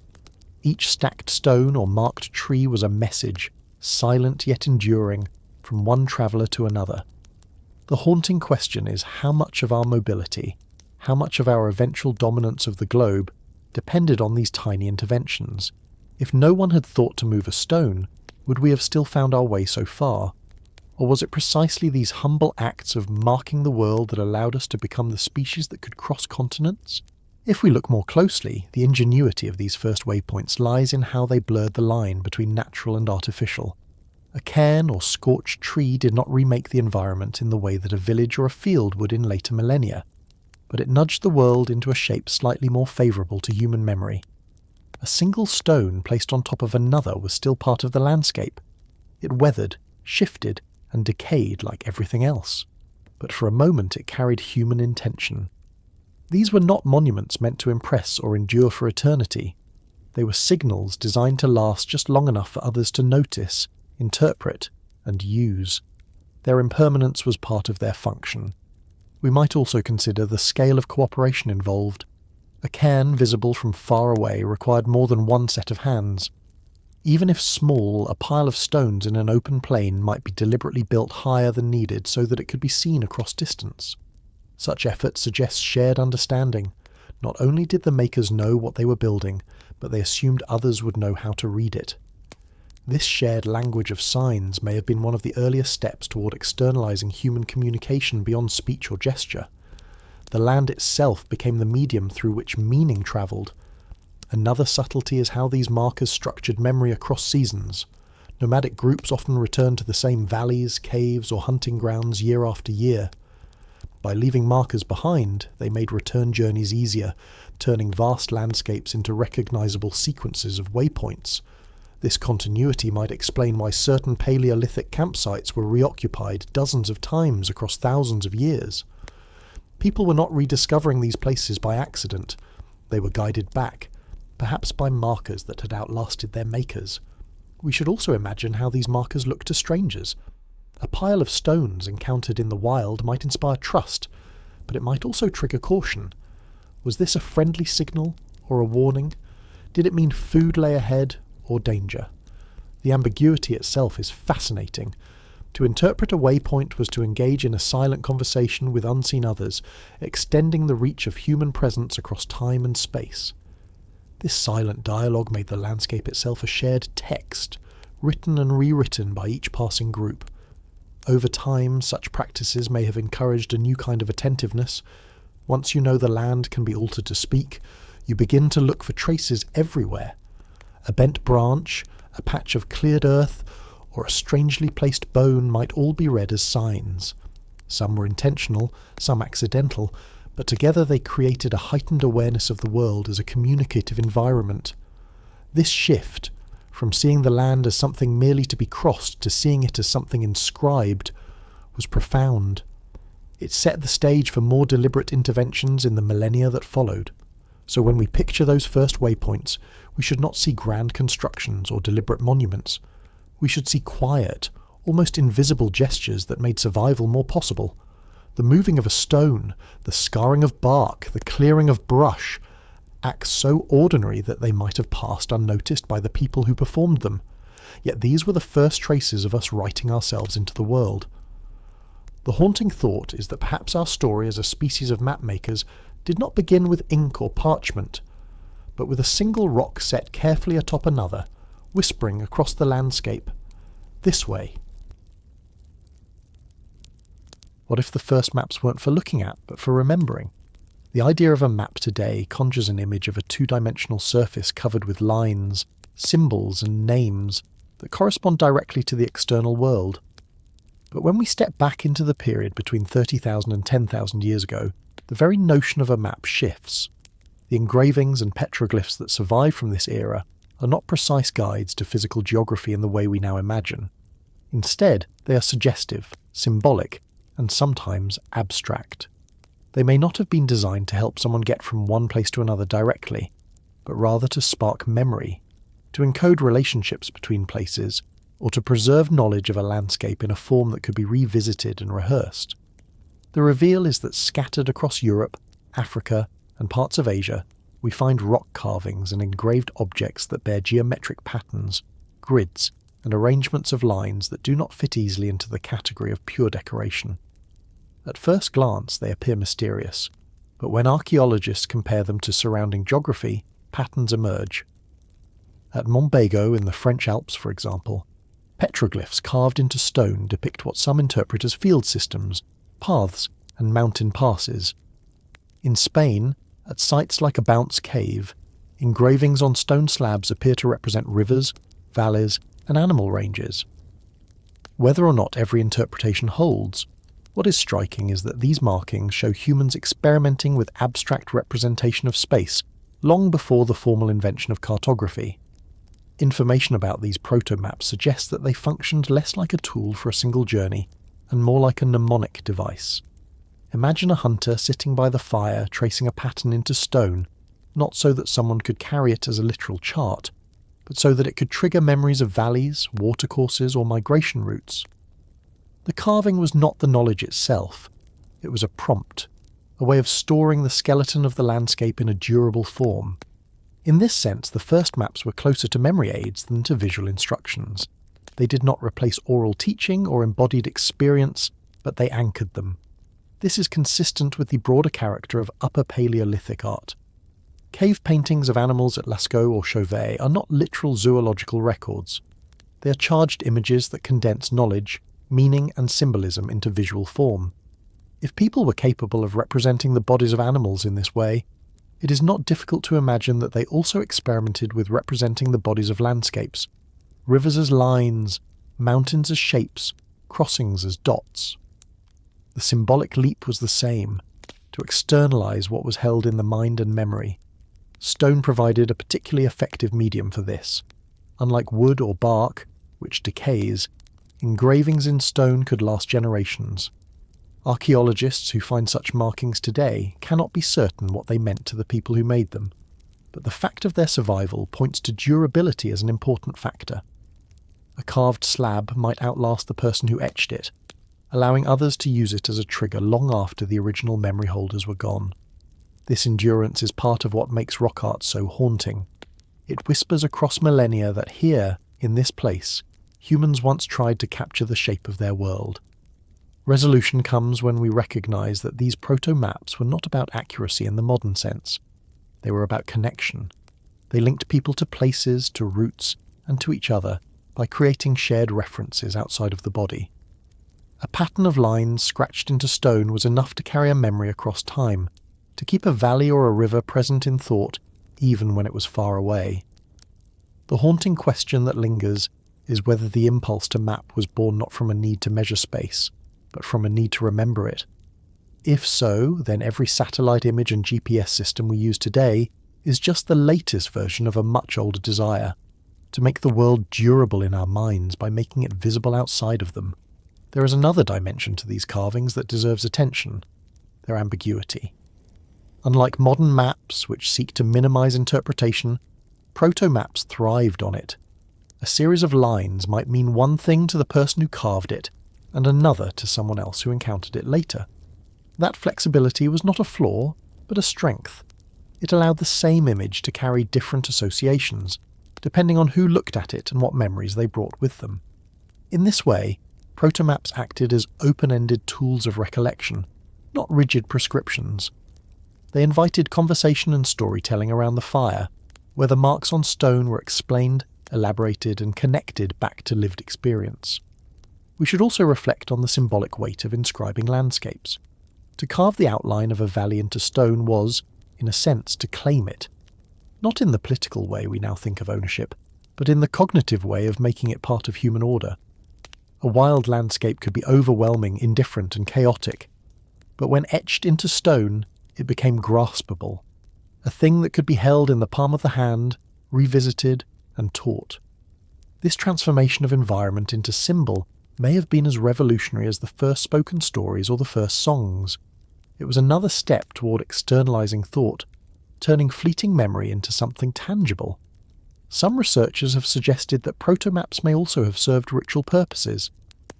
Just as animals painted on cave walls were not merely records of species, but part of symbolic systems, maps might have functioned in ceremonies related to hunting, migration, or teaching. A carved depiction of a river might not only remind people of where to find water, but also evoke the spirit of the place, embedding geography within cosmology. While we cannot prove such uses, the overlap of practical and symbolic is a recurring feature of Paleolithic art, and it is reasonable to think that maps too carried layers of meaning. The durability of these markings raises another haunting thought. For the people who made them, the carvings were prompts for memory. For us, thousands of years later, they are puzzles. We see the scratches, but not the world they were meant to recall. What once anchored orientation now floats free, divorced from its original context. Perhaps this is inevitable. A map without its living community becomes a riddle. Yet even as riddles, these engravings remind us of the deep human impulse to mark place, to give shape to the ungraspable. They are the earliest hints of a cartographic imagination, one that has carried us from scratching lines into rock to charting entire planets. To wonder whether these carvings are maps, in our sense, may miss the point. What matters is that they reveal a species learning to bridge the gap between memory and matter. They show us that long before cities, alphabets, or instruments, humans were already trying to capture the shape of their journeys in forms that could outlast the moment. That attempt to make the fleeting durable still defines the way we navigate today. If you can't write a map, can you sing one? The thought may sound poetic, but for much of human history, Poetry was not a luxury, it was survival. Long before writing and long before permanent markers were etched into stone, geography was remembered and transmitted in voice. Rhythm, rhyme, melody and repetition all served as vessels for place. What could not be fixed on paper was carried in the body, recited aloud, repeated across generations until the land itself became inseparable from the stories sung about it.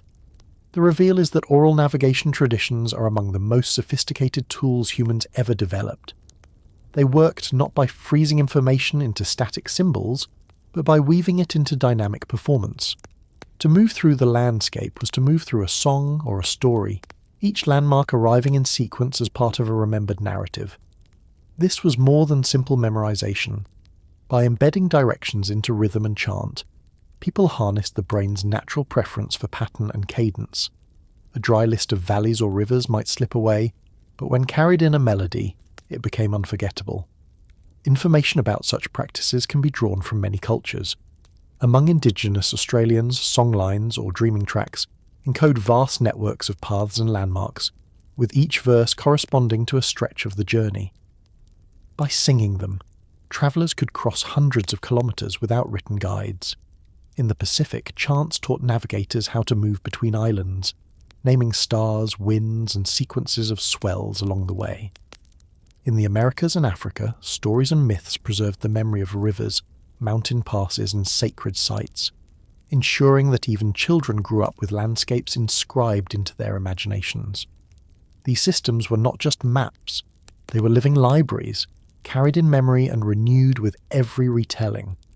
What is remarkable is how effective these oral maps were at transmitting information across centuries. A song can be misremembered or altered, but its basic structure tends to persist. Archaeologists and linguists who study these traditions note that many contain details that align with ancient geological or ecological features: waterholes long dried, volcanoes that last erupted millennia ago, coastlines since reshaped by rising seas. Such accuracy suggests that oral navigation was not merely symbolic, it was practical, a system robust enough to outlast dramatic changes in the land itself. Yet oral maps were never purely functional. They also carried layers of meaning, spiritual, social, and ethical. To sing a route was to affirm connection to ancestors, to reaffirm rights to land, to embed geography and identity. The paths remembered in song were not just directions from A to B, but threads tying humans to the cosmos, the seasons, and the unseen forces of the world. This fusion of navigation with meaning ensured that the songs were valued and preserved. Even when routes changed or landmarks shifted, the act of singing them remained central. Resolution comes when we recognize that oral traditions were not primitive substitutes for written maps, but fully developed technologies of memory. They reveal a human ingenuity that did not depend on tools or texts, but on the capacities of the mind and voice. The haunting question is whether we, who lean on screens to tell us where to turn, can still imagine living in a world where the path home is not drawn in pixels but sung into existence, kept alive by breath, word, and melody. What makes these oral systems even more astonishing is how they manage scale. A single person could not hope to memorize every possible path across a continent. But in many societies, knowledge was distributed across the community. Elders specialized in certain regions, some lineages preserved particular stories, and apprentices were trained to master specific songs. Together, the community itself became a kind of map, its members collectively embodying the geography of their world. When groups travelled, they often carried not just supplies but also specialists in memory, individuals whose role was to ensure that the right verses, the right rhythms and the right cues were recalled at the right time. This was navigation as teamwork, with knowledge spread across human voices like a chorus echoing the land.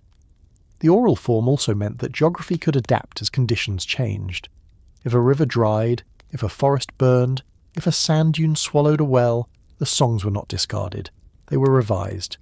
A verse could be altered, a chant expanded with a new line, a myth reframed to explain the shifting shape of the land. This flexibility kept the living library alive, and it ensured that oral navigation was never static. Unlike carved maps that risked becoming obsolete, sung maps could adjust to the living environment. The stories remained. but their details grew and shifted along with the land itself. We can also imagine how these oral traditions shaped perception. To grow up with geography embedded in song meant that every feature of the environment was already part of a narrative. A child did not merely see a mountain, they knew the verse that marked it. A river was not just a watercourse, but a line in a story sung by their parents and grandparents. This layering of narrative over landscape blurred the line between memory and reality. It made the world legible in a way that was deeply human, both emotional and practical. Even the performance of oral maps had its own rules. Many traditions were sung only in certain contexts, before journeys, during ceremonies, or when teaching the young. The repetition of these performances reinforced the knowledge while also embedding it in cultural identity. Forgetting a verse was not simply an error. It was a rupture in the thread that bound people to place. In this way, oral navigation traditions policed memory through ritual, ensuring that knowledge of the land was preserved with care and respect. The haunting beauty of all this is that these songs still echo, sometimes literally. In indigenous communities where oral navigation traditions persist, we glimpse an unbroken line back to the deep past.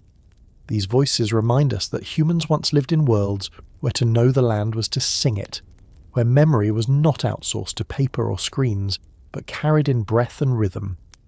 For us, the question is not whether such knowledge existed. We know it did, but whether we can ever recapture what it felt like to live in a landscape where every path was alive with song, and where the map home was carried not in your hand but on your tongue. When a constellation is a hunter, are we really looking at a myth or a map? The line between story and science has always been porous, and nowhere is this more evident than in the way human beings have used myth to orient themselves in the world. For tens of thousands of years, the night sky has been more than decoration or mystery. It has been a canvas on which cultures projected narratives of animals, heroes, and spirits, narratives that doubled as navigational tools. When you tell a child that the three bright stars overhead are a hunter's belt, you're not only giving them a story, you're also ensuring that they can locate that trio of lights whenever they appear in the sky. Myth, in this sense, was a way of encoding geography into memory without ever drawing a line on a page. The reveal is that many myths are not arbitrary.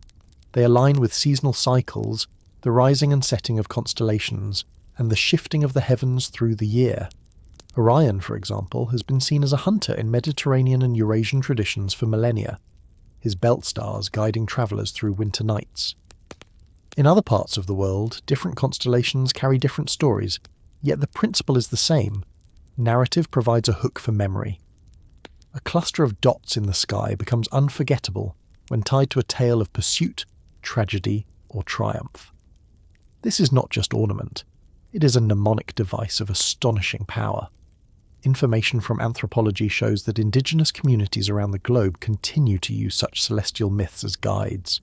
In Polynesia, stories of star ancestors help navigators remember which constellations lead to which islands. In parts of North America, tales of animals in the sky mark the passage of seasons, telling communities when to migrate, plant or harvest. In Africa, myths of the Pleiades cluster are linked to rainfall cycles, their first appearance at dawn signalling the start of planting.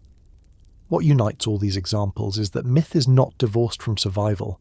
It is the vessel that carries vital information about timing and direction. The embedding of navigation into story also ensured its survival across generations. A dry recitation of star positions would bore children and fade from memory. A dramatic myth of a hero chasing prey across the heavens, or of a jealous sibling cast into the sky, would be retold, sung, and enacted. Each retelling preserved the astronomical knowledge, ensuring that by the time children became adults, they had internalized both the story and the navigational cues within it. Myth was the encryption system of memory, disguising practical instruction in the garb of drama.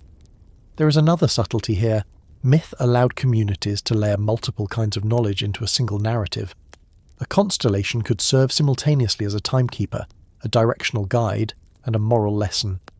By making the same story carry many meanings, cultures ensured its resilience. Even if one layer of knowledge faded, the others would keep it alive. This layered richness may explain why so many ancient myths survive in fragments even today. Resolution comes when we recognise that myths about stars were never just myths. They were maps of the heavens that doubled as calendars and compasses, encoded in narrative form so they could be remembered, retold, and lived. The haunting question is whether we, with our telescopes and satellites, have lost the deeper lesson. To us, Orion is an astronomical object catalogued with precision. To those before us, he was a hunter whose story anchored memory and whose stars guided footsteps. Which way of seeing is richer, and which helps us feel more at home under the night sky? Another way to understand this weaving of myth and map is to imagine the experience of travel itself. On a long migration, a group might walk for weeks beneath the same heavens. Night after night, the constellations would rotate, rise and fall, their shifting positions marking the progress of the journey. To keep spirits up and attention sharp, the movements of those constellations could be told as episodes of an ongoing story. Each evening the tale might advance just as the stars advanced, turning the slow arc of the sky into a narrative arc as well. This coupling of cosmology with direction ensured that people did not simply watch the stars, but actively followed them, both in the heavens and in memory. In some cases, the myths themselves revealed traces of geographic precision.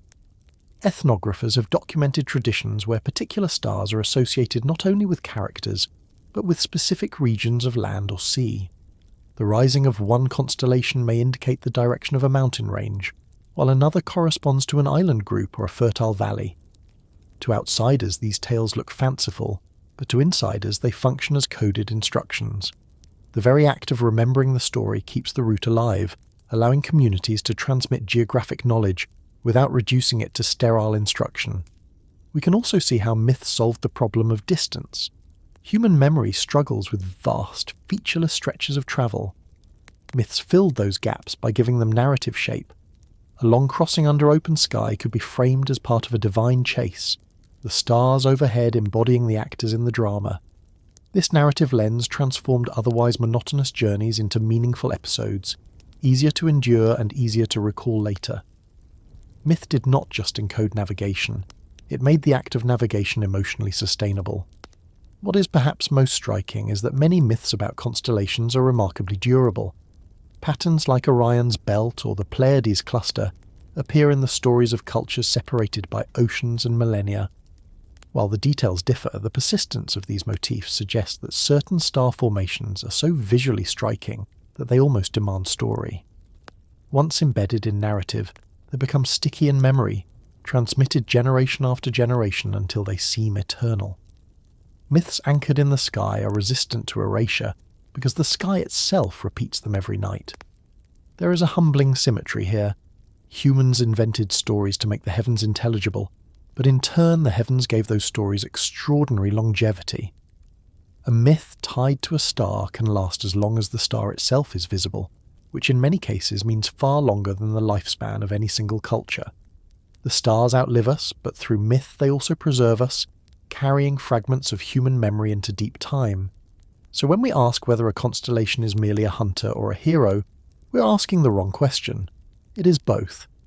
It is a myth to the storyteller and a map to the traveller, a calendar to the farmer and a compass to the navigator. Its strength lies in this multiplicity.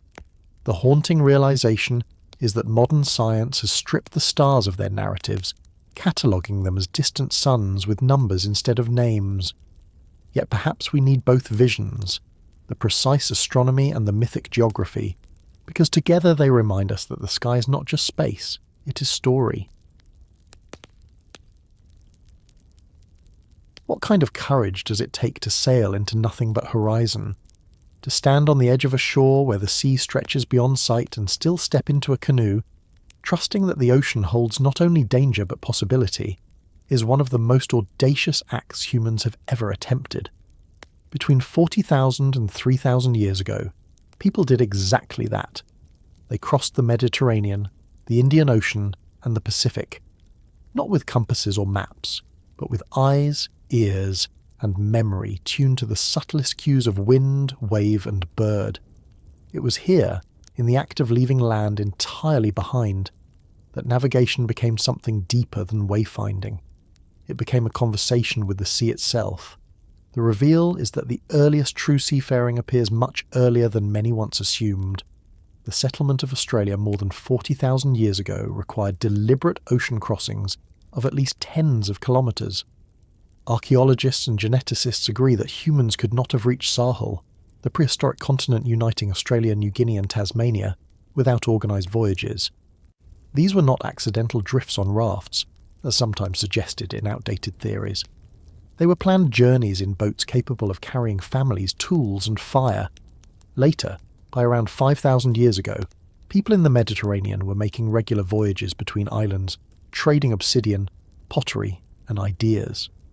And in the Pacific, the Polynesians would eventually master some of the most extraordinary feats of navigation in human history, voyaging thousands of kilometres across open ocean to settle the most remote islands on Earth.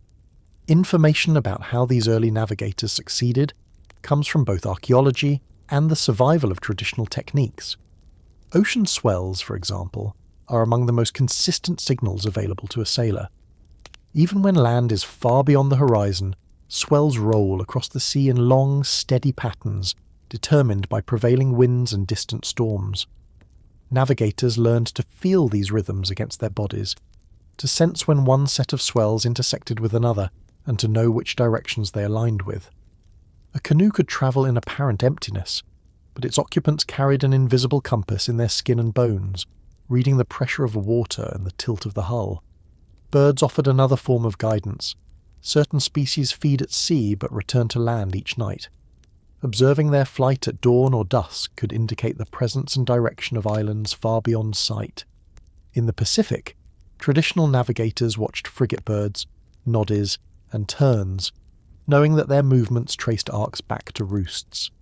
A flock rising high in the morning could mean that land lay within a range of 100 kilometres. For a sailor facing nothing but horizon, such a sign was as reassuring as a mountain peak. The surface of the sea itself also carried information. Reflected light, changes in colour, or the presence of drifting vegetation hinted at proximity to land. In lagoons and shallow reefs, the sea takes on a turquoise cast that can sometimes be detected from afar. Even the pattern of clouds held clues.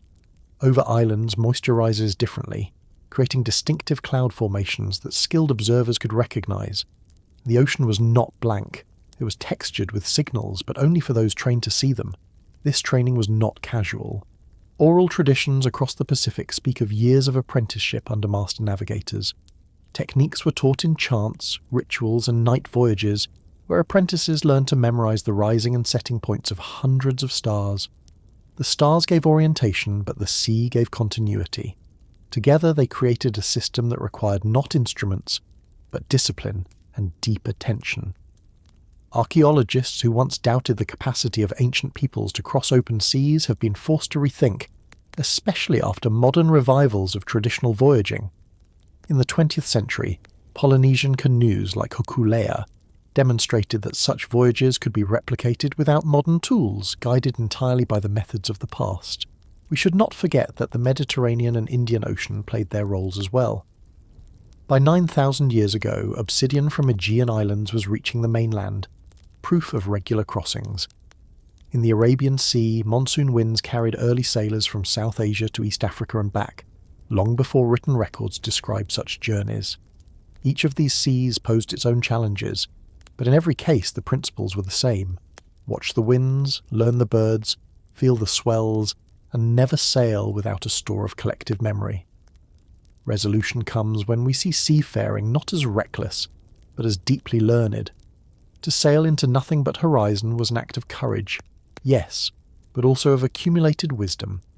Each successful crossing expanded the human map of the world, pushing the edges of habitation farther than ever before. The haunting question is how many voyages failed, how many canoes vanished into the blue, leaving no trace but silence. We will never know the names of those who disappeared, but we live in the world shaped by those who succeeded. Their courage, balanced by extraordinary skill, turned oceans from barriers into bridges. To extend this picture, we should think about the craft itself. A canoe was not just a vessel, but a condensation of many generations of trial, error, and accumulated knowledge. Archaeological remains of early boats are scarce, because wood decays, but indirect evidence points to a remarkable range of technologies. In the Mediterranean, dugouts carved from single tree trunks were used for short island hops, later refined into plank-built boats with seams stitched together by fibre. In Southeast Asia and Oceania, lashed lug canoes bound with plant cordage allowed for flexible joints that absorbed the stresses of ocean swells. The outrigger, a lateral float tied to the main hull, stabilised these canoes against capsizing, making long-distance voyages more secure. These were not primitive rafts adrift at the mercy of currents. They were carefully engineered machines, born from centuries of observing wood, water, and wind. But just as important as the craft was the social system that supported them. A voyage across open water required planning, provisioning, and cooperation. Fish, coconuts, and dried tubers had to be stored. Gourds carried fresh water. Fire was sometimes brought aboard to cook en route.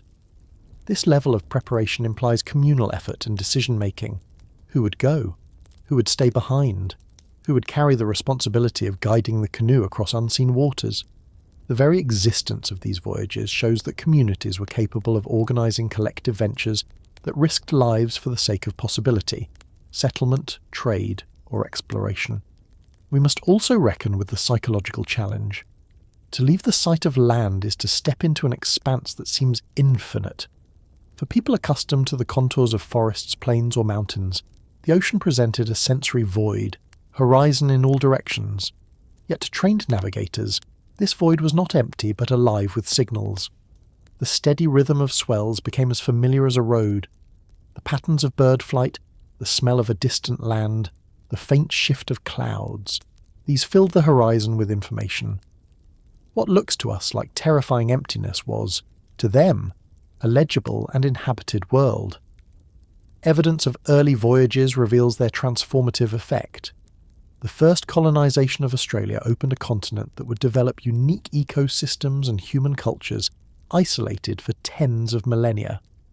The settlement of the Mediterranean islands linked communities and exchange networks that carried obsidian and shells across hundreds of kilometres. And in the Pacific, the great voyages of Lapita peoples created a cultural web stretching from New Guinea to Tonga by 3,000 years ago. These achievements reshaped human geography, turning oceans into highways and scattering our species into some of the most remote corners of the globe. The haunting thought is how thin the line was between success and failure.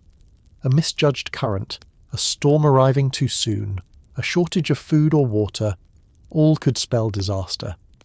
Many voyages likely ended without record, lost to the silence of the sea. Yet enough succeeded that humans reached every inhabitable island in the Pacific, and that success reshaped history. It reminds us that courage is not the absence of fear, but the willingness to step into uncertainty, armed with knowledge, skill, and trust in others. The canoe and the ocean were not opposites, but partners, one made by human hands, the other given by the planet, together carrying us into new worlds. When the world is a white blur, what do you follow? For much of the time between 50,000 and 15,000 years ago, vast stretches of Europe were locked in ice and snow. Forests thinned into tundra, glaciers crawled across valleys, and the horizon often disappeared into sheets of whiteness. To survive in such an environment was not only a test of endurance, but also of navigation. In temperate landscapes, rivers, trees, and hills gave orientation. On the steppe, animal paths carved lines through the grass. But on ice and snow, everything threatened to look the same. The Ice Age traveller had to learn to read subtler signs, ones that shifted with weather and season, and to rely on knowledge that was less visible but no less real. The reveal is that even in these frozen landscapes, the Earth was not featureless. Glaciers, for all their apparent uniformity, left moraines, ridges of rock and debris that could be followed like walls. Meltwater streams carved gullies through ice sheets, their paths as predictable as rivers elsewhere. Wind scoured certain ridges and piled snow into others, creating shapes and contours that could be memorized. Survival meant noticing these distinctions, embedding them in memory, and teaching them to others. Archaeological traces of repeated settlement in caves and rock shelters suggest that groups knew exactly how to find their way back to the same places year after year, even as ice advanced and retreated around them. Information about orientation in snowbound landscapes also comes from ethnographic parallels with Arctic hunter-gatherers. The Inuit, Sami and Chukchi developed extraordinary skills in reading snow, ice and wind. A shift in snow texture reveals where prevailing winds come from. The underside of clouds reflects the whiteness of ice, or the darker hues of open water, allowing distant features to be located without direct sight. Similar skills must have been part of the repertoire of Paleolithic Europeans. The ability to read light, shadow, and wind on snow would have been the difference between a group finding shelter and wandering fatally astray. Animals, too, remained guides even in icy worlds. Reindeer herds still followed seasonal migrations, leaving trails etched into snow and tundra. Mammoths, bison, and horses cut paths through drifts, their movement carving temporary highways across otherwise impassable plains. Hunters who tracked them gained not only food, but also direction. Following the animals meant following the routes that led to water, grazing, and shelter. Ice Age humans were never alone in their orientation. They shared it with the creatures whose survival depended on the same skills.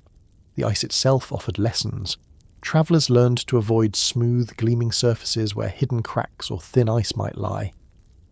They recognised the bluish tint of glacial ice as distinct from new snow, knowing which surfaces could be trusted. Even the sound of ice mattered. A deep groan signalled shifting masses, while a brittle crack warned of imminent danger. Such acoustic cues formed part of the sensory map of survival. The landscape was not mute, but speaking constantly, if one knew how to listen. Resolution comes when we realise that what looks like a blank expanse of white was, to Ice Age humans, a world filled with cues. The difference lay in perception. Where we might see monotony, they saw texture, pattern, and direction. The haunting question is whether such perception still lingers within us, buried beneath millennia of easier paths and warmer climates. Could we, if thrust into that frozen world, learn again to see in snow what they once saw? Or has the skill faded forever, leaving only the archaeological traces of people who mastered the art of moving through ice when the world itself seemed determined to erase every landmark? Another dimension of navigating glacial Europe lies in the rhythm of light itself. During long winters, daylight was scarce, sometimes reduced to only a few hours of dim sun low on the horizon. In such conditions, shadows stretched long and distorted, but their consistency could still provide orientation. Groups learned how to judge direction from the faint arc of the sun's passage, even when it never rose far above the land. In summer, the opposite problem arose: long days with little darkness, where orientation depended less on night skies and more on the subtle angles of illumination. To survive in this oscillating cycle meant carrying an internal calendar of light, knowing how the world shifted month to month and adjusting routes accordingly. Glacial landscapes also had a peculiar habit of hiding danger behind beauty. Snowdrifts could conceal crevasses, while flat ice might disguise thin layers that would give way under weight. Experienced travellers likely developed a lexicon of tests, prodding with spears, throwing stones, listening to echoes, that revealed what the eye could not. These habits created a repertoire of embodied knowledge, a way of moving through ice that was half physical instinct, half accumulated teaching. We cannot reconstruct all of their methods, but the repeated success of human groups across Europe during this era tells us that such methods worked. They kept families alive long enough for stories and skills to be passed forward. Another subtle form of orientation may have come from wind-driven snow itself. When storms swept across the plains, they sculpted surfaces into ridges known today as sastrugi, elongated patterns aligned with prevailing winds. To an untrained observer, these ripples look random, but to a practiced eye, they point to the direction of winds and can be used like an arrow toward orientation. Hunters in Siberia still read them in this way, and there is little reason to think Paleolithic people in Europe did not. To walk across an endless white plain, seeing nothing but undulating snow, and yet to know exactly which way the wind carved it, that was navigation at its most elemental. Perhaps the most humbling thought is that ice was both enemy and ally. It could erase paths overnight, but it also preserved them in new forms. Frozen rivers created seasonal highways, allowing bands to move swiftly across regions that would be swampy in summer. Glacial margins provided reliable water and shelter, even as they shifted slowly over centuries. The very substance that threatened to smother the land also gave it structure. To follow ice was to live with contradiction, always wary yet always dependent. What emerges is a picture of humans who did not conquer the ice but learned to walk with it, to see its surfaces as a constantly changing map. The haunting realization is that this map was temporary, vanishing as quickly as snow melted or glaciers retreated. Yet for tens of millennia, people read it well enough to endure. Their survival reminds us that even the most unforgiving landscapes are legible, if only one listens closely enough. How do you cross a land that looks the same in every direction? To step into a desert is to enter a geography that strips away the usual anchors of orientation. Hills and rivers vanish, forests are absent, and horizons shimmer with heat. The Sahara, during its long cycles of expansion and retreat in the Pleistocene and Holocene, was both a barrier and a bridge, stretching thousands of kilometres across North Africa. To move through it required skills that were not obvious, for deserts are deceptive landscapes. Dunes shift, mirages mislead, and the sun is both compass and torment. Yet humans did cross, and the fact that they did is proof that deserts were never truly empty. They were environments with their own systems of cues, ones that rewarded patience, attention, and inherited knowledge. The reveal is that the Sahara was not always a desert.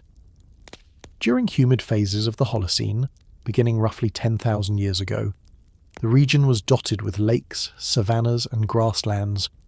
Rock art in places like Tassili Naja depicts cattle, giraffes, and lush vegetation where there is now only sand.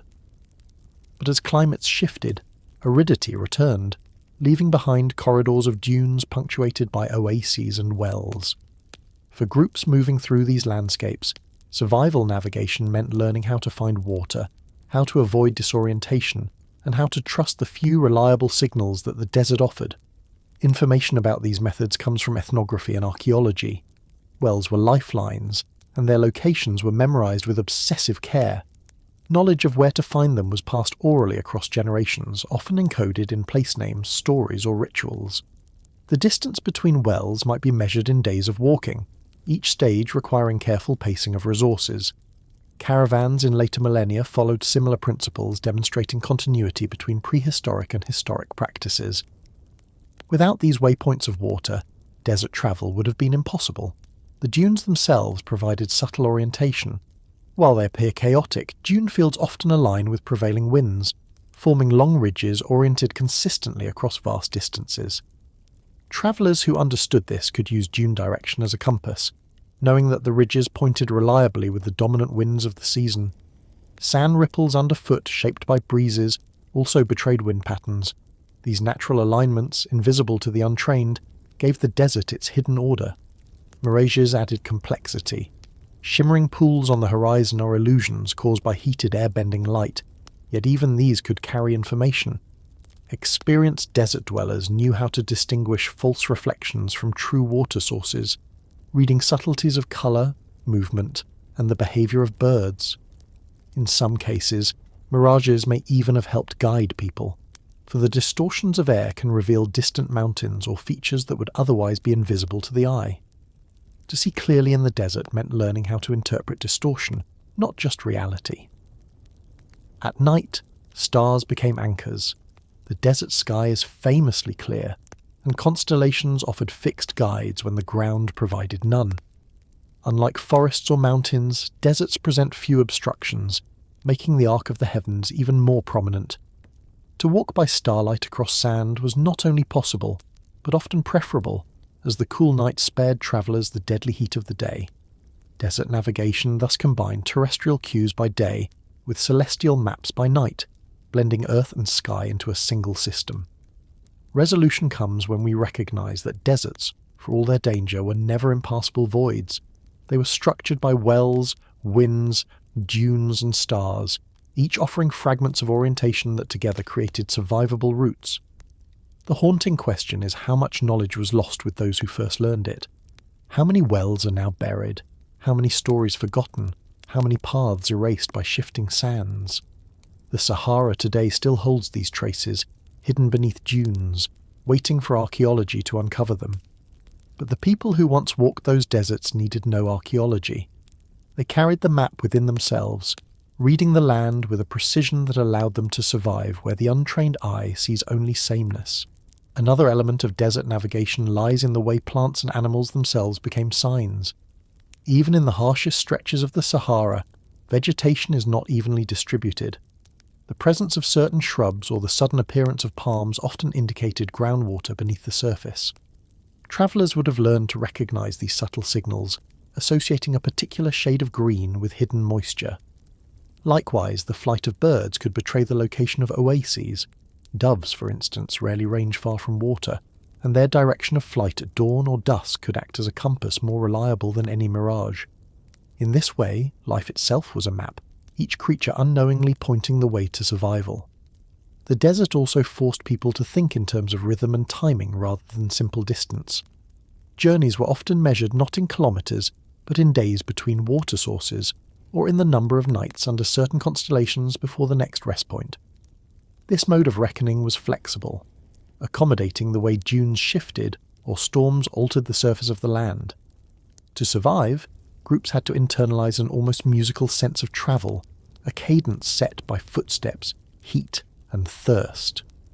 A journey was not simply about reaching the other side, but about surviving each interval, each stage along the way. Archaeological finds suggest that routes across the desert were not straight but braided. People followed paths that wove between higher ground and depressions, avoiding salt flats, steering toward rocky outcrops where shade or water might be found. Over time, these braided tracks formed corridors of movement, invisible to us now, but embedded in memory for the people who once walked them. Rock art depicting cattle and herders carved into cliffs in southern Algeria hints that such paths were well established in the Holocene Green Sahara, when grasslands stretched deep into what is now arid desert.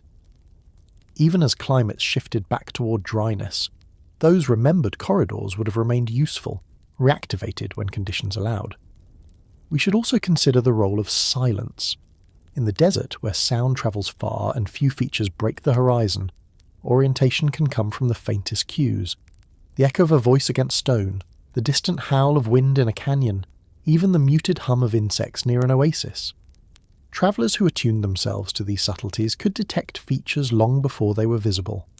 It was a kind of echolocation through patience, listening for the land to speak in its sparse, austere voice. What all of this reveals is that deserts were not the blank, lifeless voids we often imagine. They were landscapes rich in information, but only to those who learned their language. For the untrained, the Sahara was a labyrinth of sand and glare.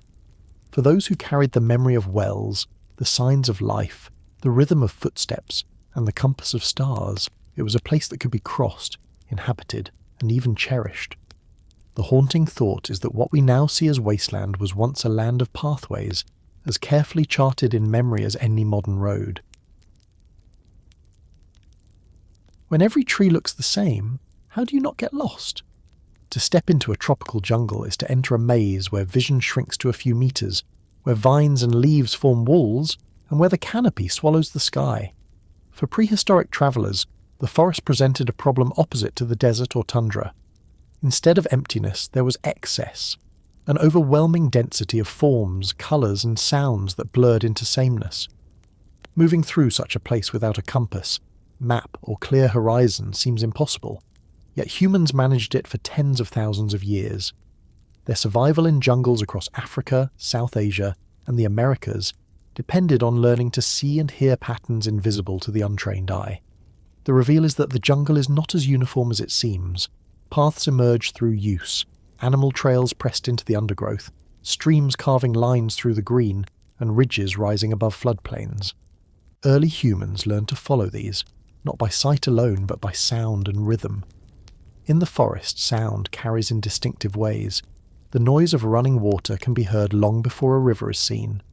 Bird calls shift with habitat, letting the listener know if they are in swamp, canopy, or open glade. Even the buzz of insects tells something about moisture, vegetation, and time of day. For a people who paid close attention, the forest was as legible as a desert sky. Information about forest navigation also comes from contemporary indigenous traditions. In Amazonia, groups use the calls of howler monkeys and macaws as directional cues, for their territories mark specific ecological zones. In African rainforests, hunter-gatherers learn to interpret the density of undergrowth, knowing that lighter vegetation indicates paths trodden by elephants or other animals. In Southeast Asia, river systems serve as highways, with orientation achieved not by cutting through jungle at random, but by moving along watercourses and ridges. Archaeological evidence of repeated settlement in forested environments suggests that such strategies were in use for thousands of years, long before agriculture cleared wide spaces. The density of vegetation forced humans to rely heavily on memory. A single distinctive tree, a bend in a stream, or a patch of unusual rock became landmarks far more important than mountains or valleys in open terrain. Travellers memorized these points in sequence, creating mental chains of orientation that guided them back home. Oral knowledge reinforced the process, with stories, songs, or rituals embedding the order of landmarks into cultural memory. Losing track of such cues meant more than inconvenience. In a jungle, disorientation could quickly become fatal, as visibility vanished and resources were unevenly distributed. Resolution comes when we realize that the forest, like all extreme environments, demanded humility. It required listening more than looking, remembering more than recording. The haunting question is whether we, with our dependence on visual maps and clear horizons, could survive in such a labyrinth. Could we relearn to hear the forest as our ancestors did, to turn its overwhelming noise into a navigational song? Or is that skill one of the many we left behind when we traded the jungle for the open fields of agriculture? Another striking feature of jungle navigation lies in the way movement itself was adjusted to the environment.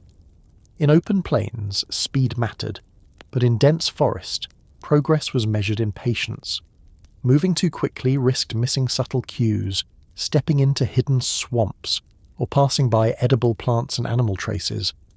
Groups learned to move at a rhythm that allowed for constant observation, pausing to listen, tasting the air, scanning for breaks in the canopy where light revealed direction. This slower pace was not inefficiency, it was adaptation, a way to ensure that each step extended knowledge rather than drained it. Seasonal change also shaped how people found their way. In tropical zones, wet and dry seasons transformed the forest, flooding rivers, altering vegetation, and changing animal behaviour.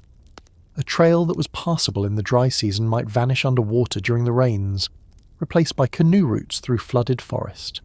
Successful navigation depended on remembering these seasonal shifts and adjusting strategies accordingly. Oral knowledge passed through generations likely contained references to these transformations, teaching when to follow rivers and when to avoid them, when to rely on animal paths and when they would be impassable. This cyclical awareness turned time itself into a navigational tool. Smell, too, played a role. The forest carries scent strongly, and hunters could detect the musk of animals or the fragrance of flowering trees long before seeing them. These odours, faint yet distinct, provided orientation not in the sense of direction but of presence. Here is water buffalo, here is fruiting fig, here is honey hidden in a hollow trunk. While modern accounts often overlook olfactory knowledge, it is plausible that prehistoric forest dwellers relied heavily on this sense, just as they did on sound. Together, the layered cues of hearing and smell compensated for the limited reach of sight. Another fascinating dimension is the use of canopy and light. In thick forest, the canopy filters the sun into mottled patterns, but the direction of light still shifts predictably with time of day. Skilled travellers could read these patterns, discerning east from west even without a clear horizon. At dawn, light angled through the trees differently than at noon or dusk, and the memory of these subtleties became part of the invisible compass carried in the mind.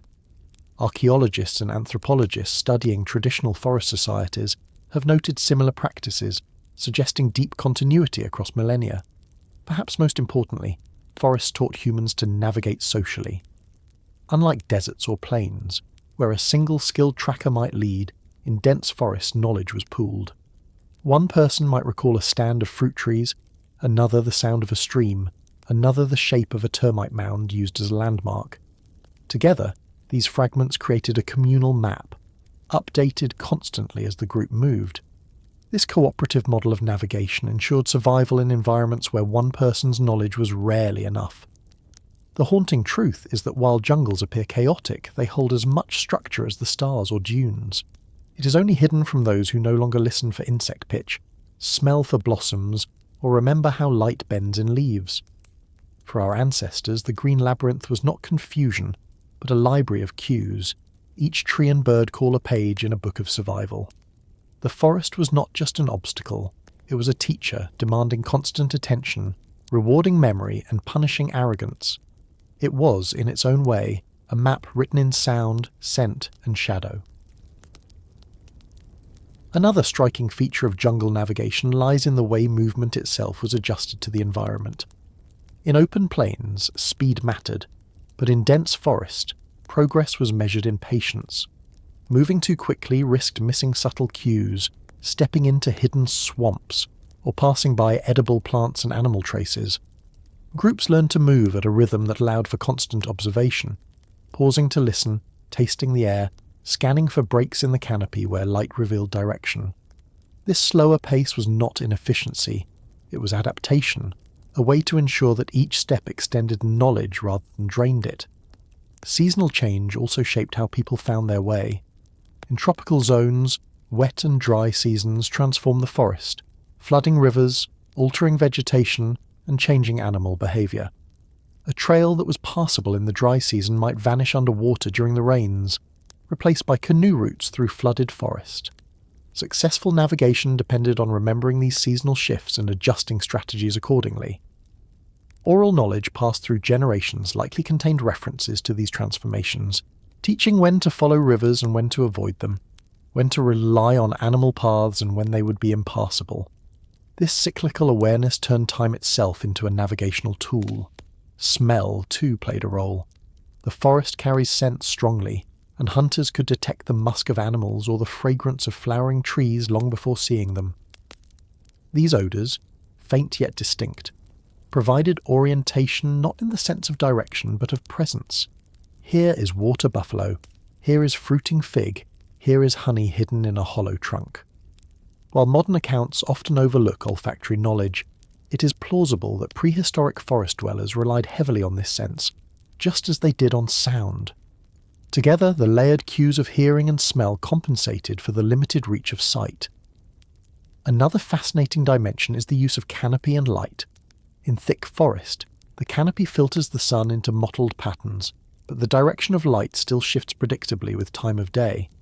Skilled travellers could read these patterns, discerning east from west even without a clear horizon. At dawn, light angled through the trees differently than at noon or dusk, and the memory of these subtleties became part of the invisible compass carried in the mind. Archaeologists and anthropologists studying traditional forest societies have noted similar practices, suggesting deep continuity across millennia. Perhaps most importantly, forests taught humans to navigate socially. Unlike deserts or plains, where a single skilled tracker might lead, in dense forests knowledge was pooled. One person might recall a stand of fruit trees, another the sound of a stream, another the shape of a termite mound used as a landmark. Together, these fragments created a communal map, updated constantly as the group moved.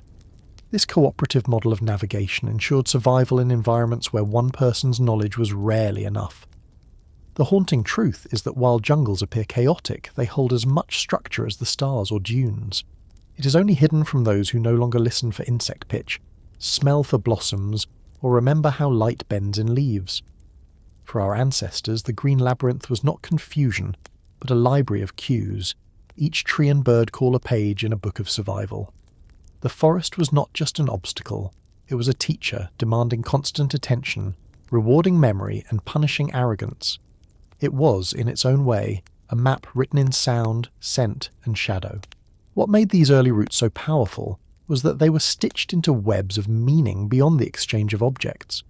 A piece of flint or obsidian was not just a cutting edge, it was proof of connection to a far-off place, and to the people who lived there.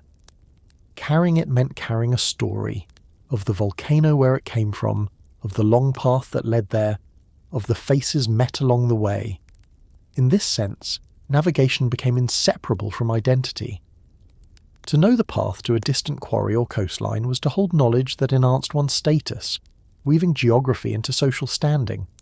These journeys also demanded new ways of thinking about distance. In earlier epochs, movement might have been reactive, tied to immediate needs. But once trade emerged, humans began to conceptualize routes as planned chains of movement. Instead of simply knowing the way to water or prey, they needed to know how to return next year, how to reach a meeting place across shifting conditions. This kind of planning required not only memory of landmarks, but abstraction, the ability to imagine the journey as a repeatable pattern, independent of the day-to-day contingencies of hunting. It was, in a sense, the birth of scheduled travel, though without calendars written in ink. The archaeological record hints at the significance of these repeated crossings. In Europe, Upper Paleolithic sites far from the Mediterranean contain seashell beads, sometimes found in burials, suggesting that such objects were prized precisely because they came from afar. In the Near East, obsidian artifacts have been traced chemically to single volcanic sources hundreds of kilometers away. Each shard is a fossilized trace of human footsteps across the land, evidence that someone remembered the path well enough to carry stone from its birthplace to a distant community. The goods may have changed hands many times, but the routes linking them relied on continuity of knowledge. We can also imagine how these journeys reinforced cultural bonds. Meeting at fixed intervals across landscapes allowed groups to share not only materials but marriages, songs and rituals. Trade routes thus became cultural arteries, keeping small, scattered bands connected in an era before cities. The reliability of these arteries depended on navigators, people whose memories served as living maps. In a world where misdirection could mean starvation or estrangement, those who could recall routes with clarity were invaluable. Navigation became a social responsibility, a form of expertise as essential as toolmaking or healing. There is something haunting in this shift. When goods began to move along remembered lines, geography itself became repeatable. The world was no longer just a space to survive in, but a network to traverse. Yet much of this knowledge has vanished. The paths themselves are invisible now, eroded by time, forests and fields. All that remains are the scattered traces of traded materials, silent markers of journeys once undertaken with intent.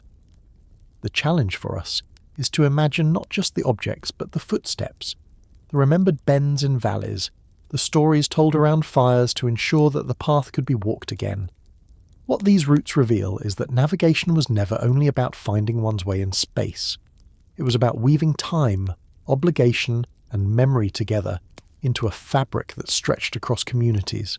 Each exchange deepened that fabric until the land itself carried human meaning far beyond survival.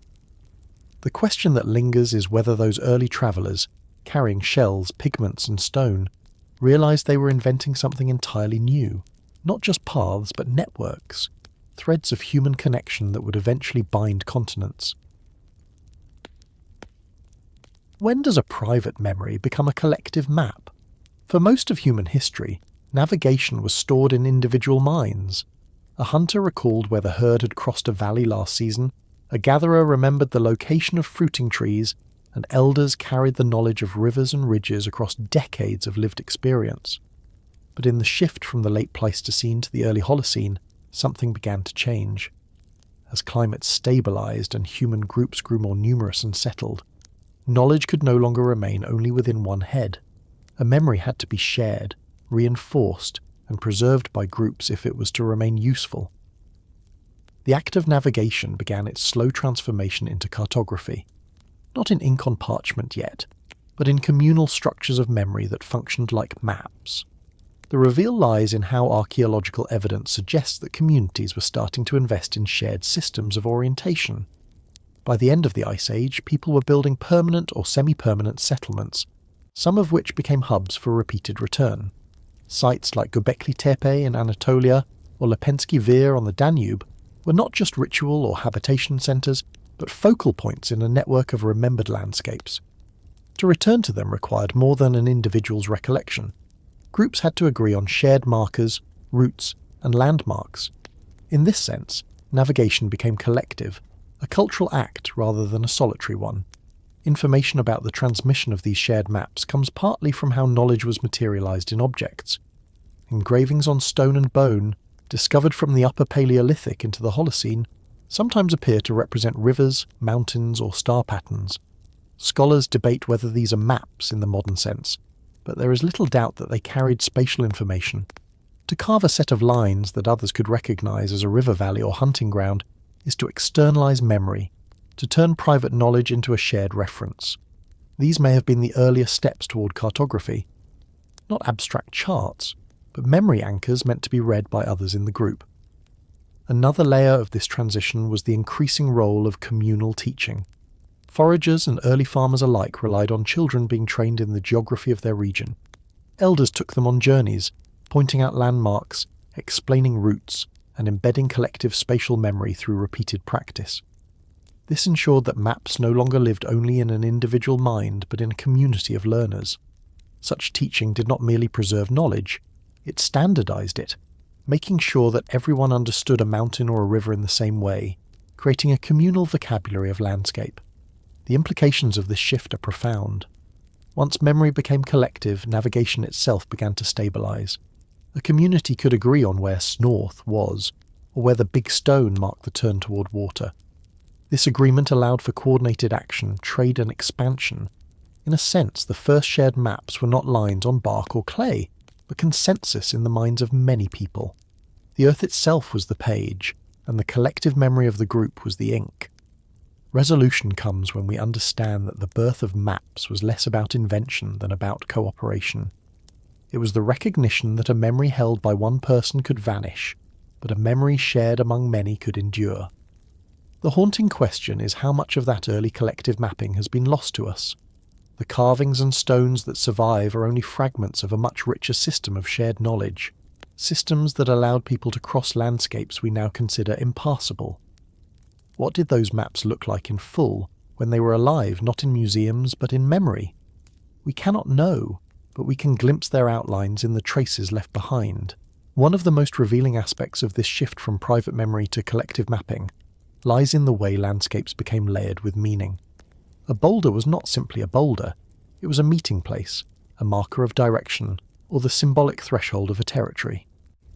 When groups began returning to the same landscapes again and again, these features took on roles that outlived the memory of any one traveller. A hill might come to be known as the Hill of the Spring, even if generations later no one remembered who first coined the phrase.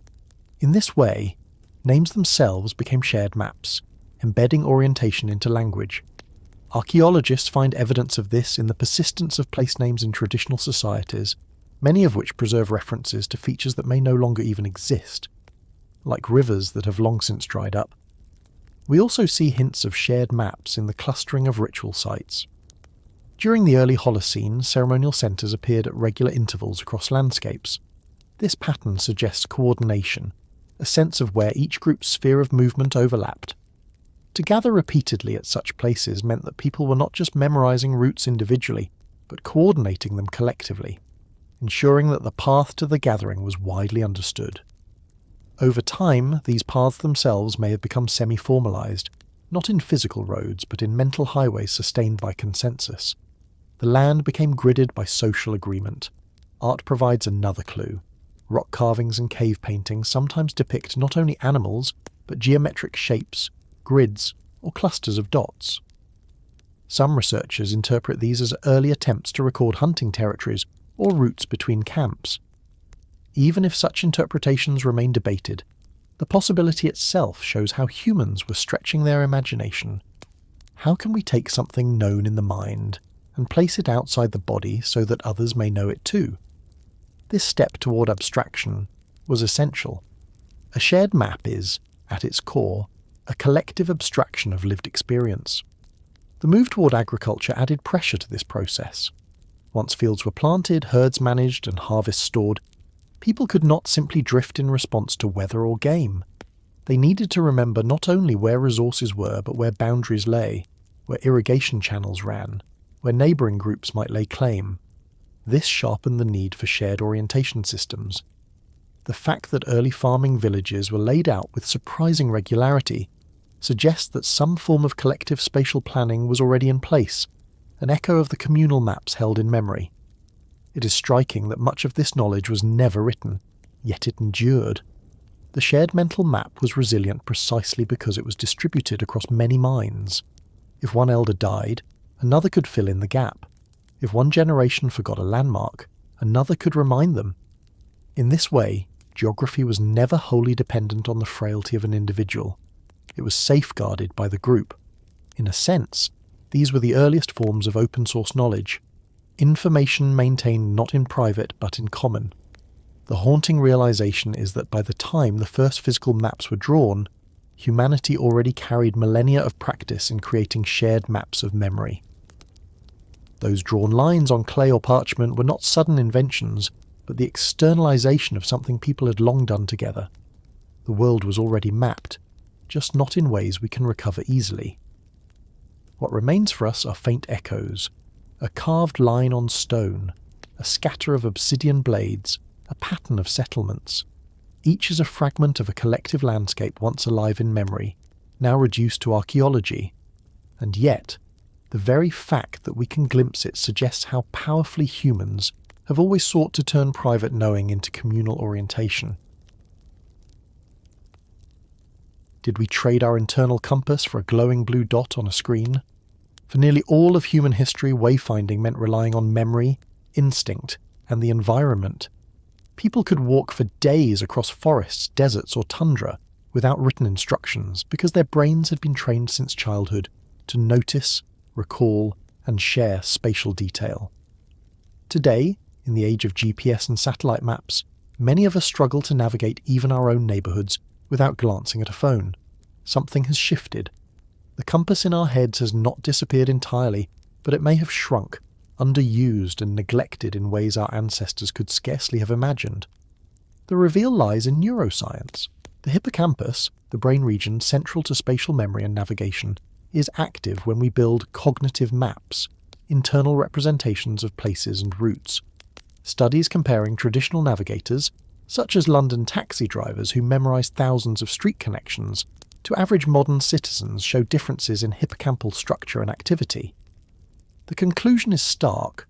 Practice shapes ability. When we no longer rely on our internal maps, the neural circuits that once supported them weaken. What was once essential to survival now lies dormant, crowded out by the convenience of external devices. Information from psychology reinforces this concern.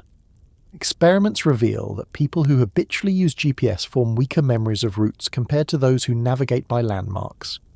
Instead of building flexible internal maps, they tend to remember only the sequence of instructions: turn left, go straight, turn right, without grasping the larger structure of space. This reliance creates dependence. The blue dot is accurate but fragile, vanishing with a dead battery or a broken signal. Our ancestors carried redundancy in their minds. We outsource it to machines. This change is not simply about tools, but about experience. Foragers in the Amazon or the Kalahari can still recall dozens of plant species, water sources, and trails across immense regions.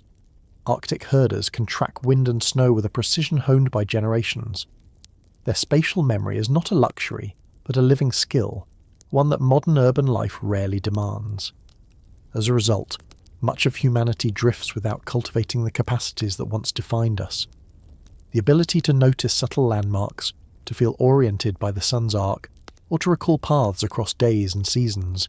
These capacities are fading in daily life, even though they remain wired into our brains. Resolution comes when we realize that something profound has been lost alongside the gain of convenience. We have inherited bodies and minds designed for navigation through complex dynamic landscapes, yet we live in worlds that flatten orientation into a screen with arrows.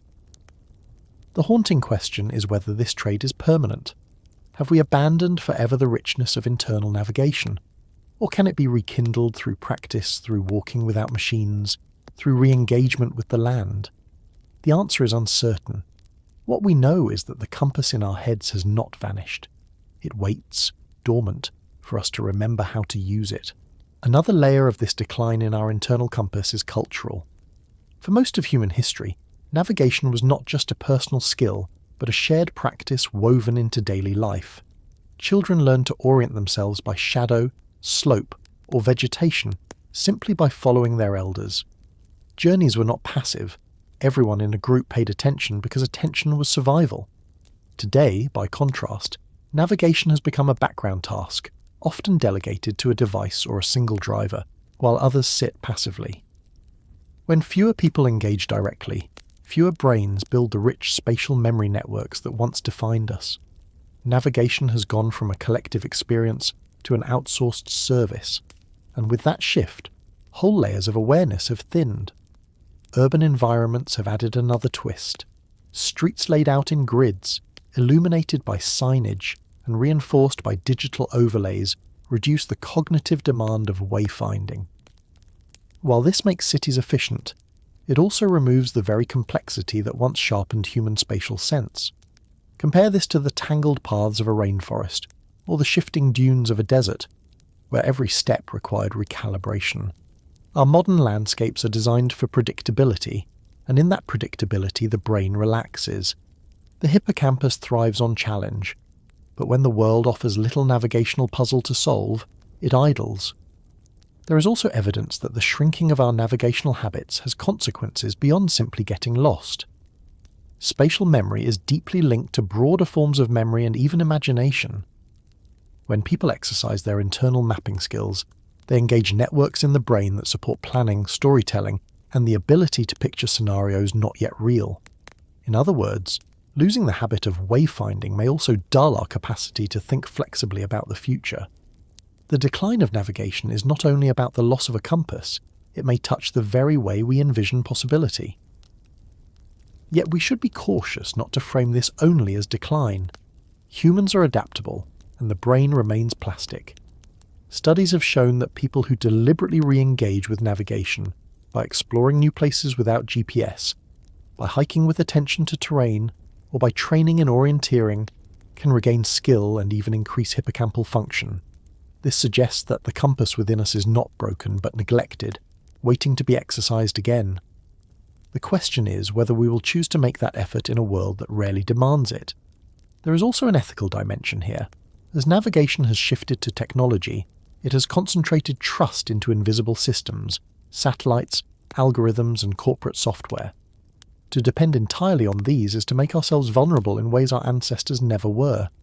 A storm that blocks signals, a system failure, or a geopolitical disruption could leave millions disoriented. Our ancestors carried their maps in their heads and shared them through stories. We now carry them in fragile devices. Perhaps the haunting realization is that resilience lies not in abandoning tools, but in remembering how to balance them with older skills. So when we ask whether we have traded our internal compass for a glowing blue dot, the answer may be yes, but only temporarily. Beneath the layers of convenience, the ancient circuitry still exists. It flickers when we walk without guidance, when we notice the angle of the sun or the curve of a street, when we let ourselves be guided by memory rather than instruction. The map inside us is not gone. It waits for us to look up, to step outside, and to remember that navigation was never just about moving through space. It was about being fully present in the world. One way to see the change more clearly is to look at how travel itself feels different now compared to the past. For most of our species' history, movement was an act of discovery. Each bend in a river or ridge on the horizon held suspense, because it had to be remembered and placed into context.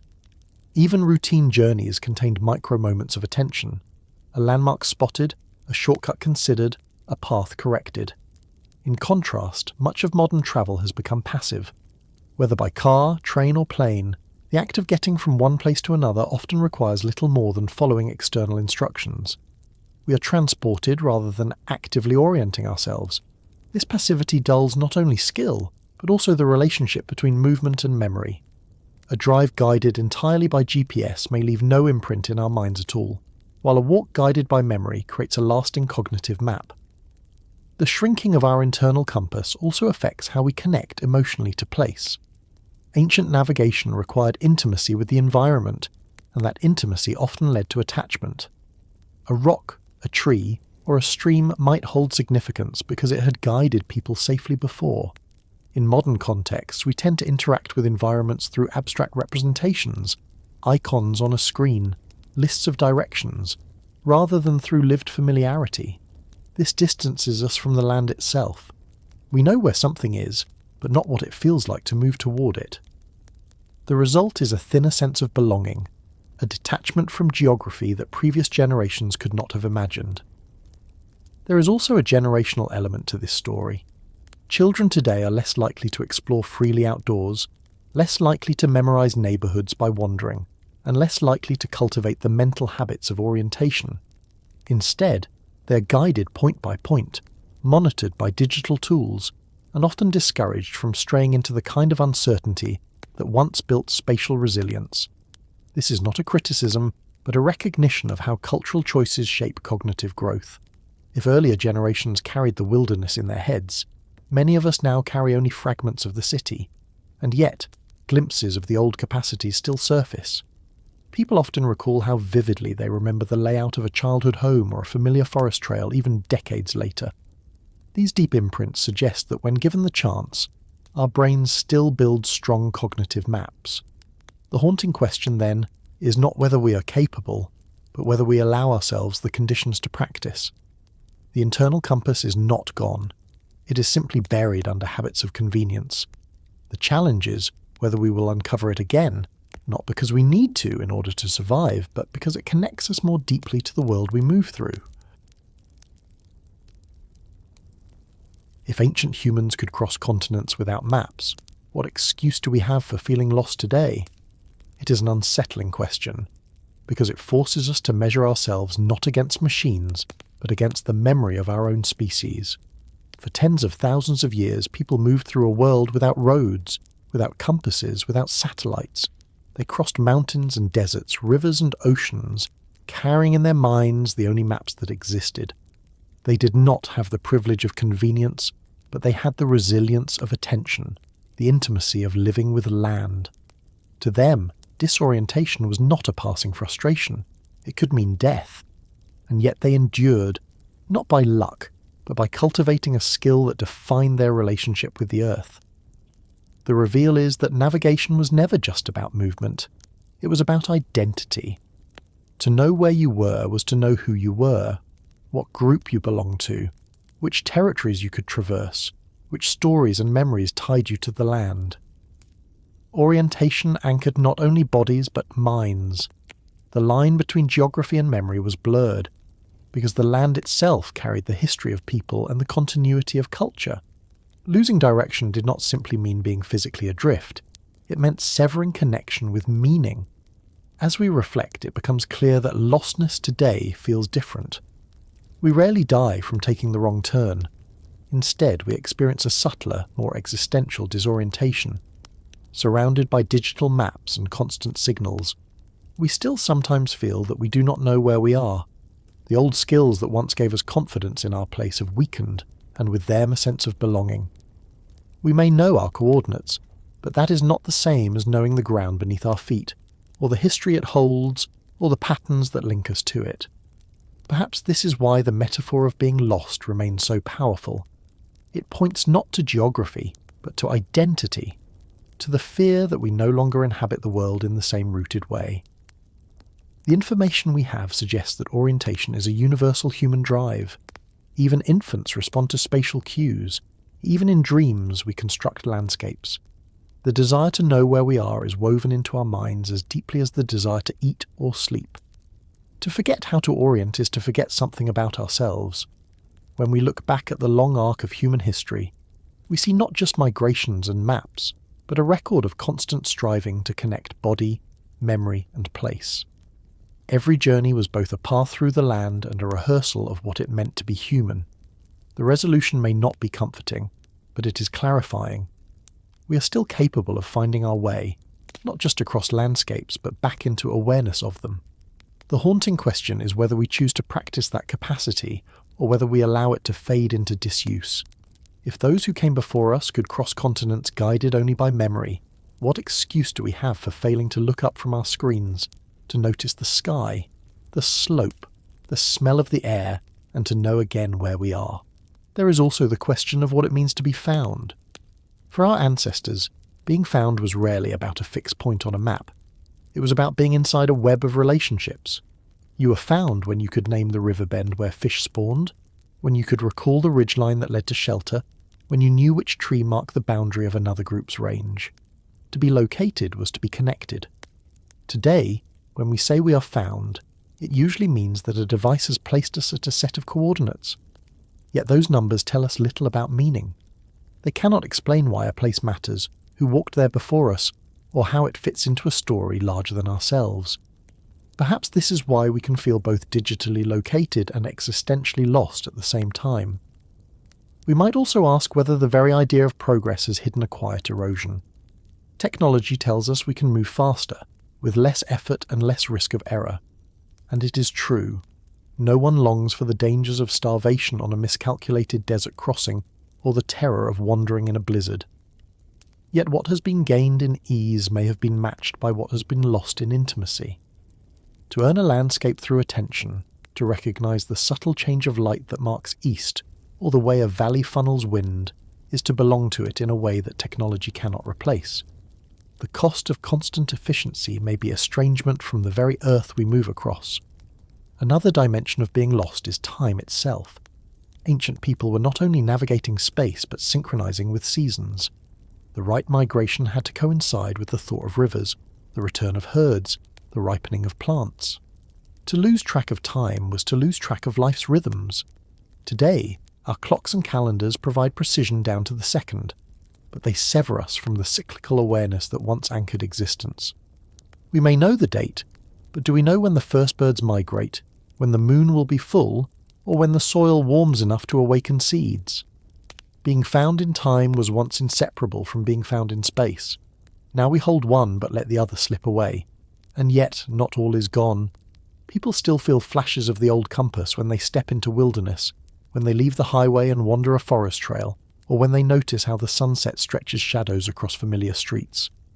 These moments remind us that the skills of orientation are not fully extinct. They wait in us, latent, ready to be reawakened. Perhaps the final question is not only whether we know where we are, but whether we are willing to relearn how to listen. The answer cannot be given by satellites or screens.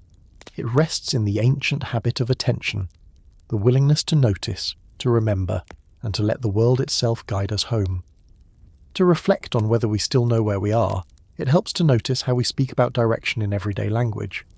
We say we are centered when calm, adrift when uncertain, grounded when confident. These are not accidental metaphors. They echo the way orientation has always been tied to human emotion. For ancient travellers, being lost was not a poetic idea but a physical threat. For us, the feeling lingers as metaphor because the body remembers. Even without the danger of predators or starvation, disorientation unsettles us deeply, as if tapping into an older layer of fear. To know where you are is still to feel safe, still to feel whole. Perhaps this is why so many spiritual traditions, across cultures, frame wisdom as a form of navigation. Pilgrimage, wandering, exile, and homecoming all rely on the language of movement through space. To be enlightened is often described as finding the way. These echoes suggest that navigation is not just practical but existential. It structures how we imagine our place in the cosmos. Losing that deeper sense of direction may explain why modern life, for all its tools, often feels unmoored. There is also the irony that we are more mapped than ever before. Satellites chart every corner of the planet, our phones record each step, and yet this flood of precision does not always translate into meaning. We know the world's coordinates, but not necessarily its contours of belonging. In some ways, the more externalized our maps become, the less we seem to hold within ourselves. It is as though we have outsourced not only memory but orientation, leaving us with information but not connection. And so the question persists. Do we still know where we are? The answer may depend on how we define knowing. If it means recognizing our exact coordinates on a screen, then yes, we are more precise than ever.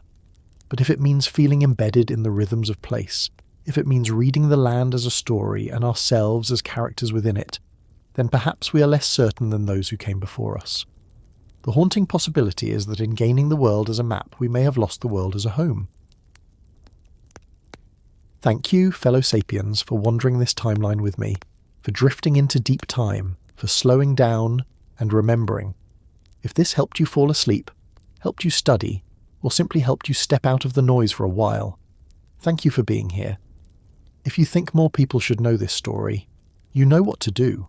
Like, subscribe, share it with the sapiens in your life, and tell me, are you listening before bed, while working, or somewhere in the world I can only imagine? And as always, stay curious, stay calm. I'll see you in the next story.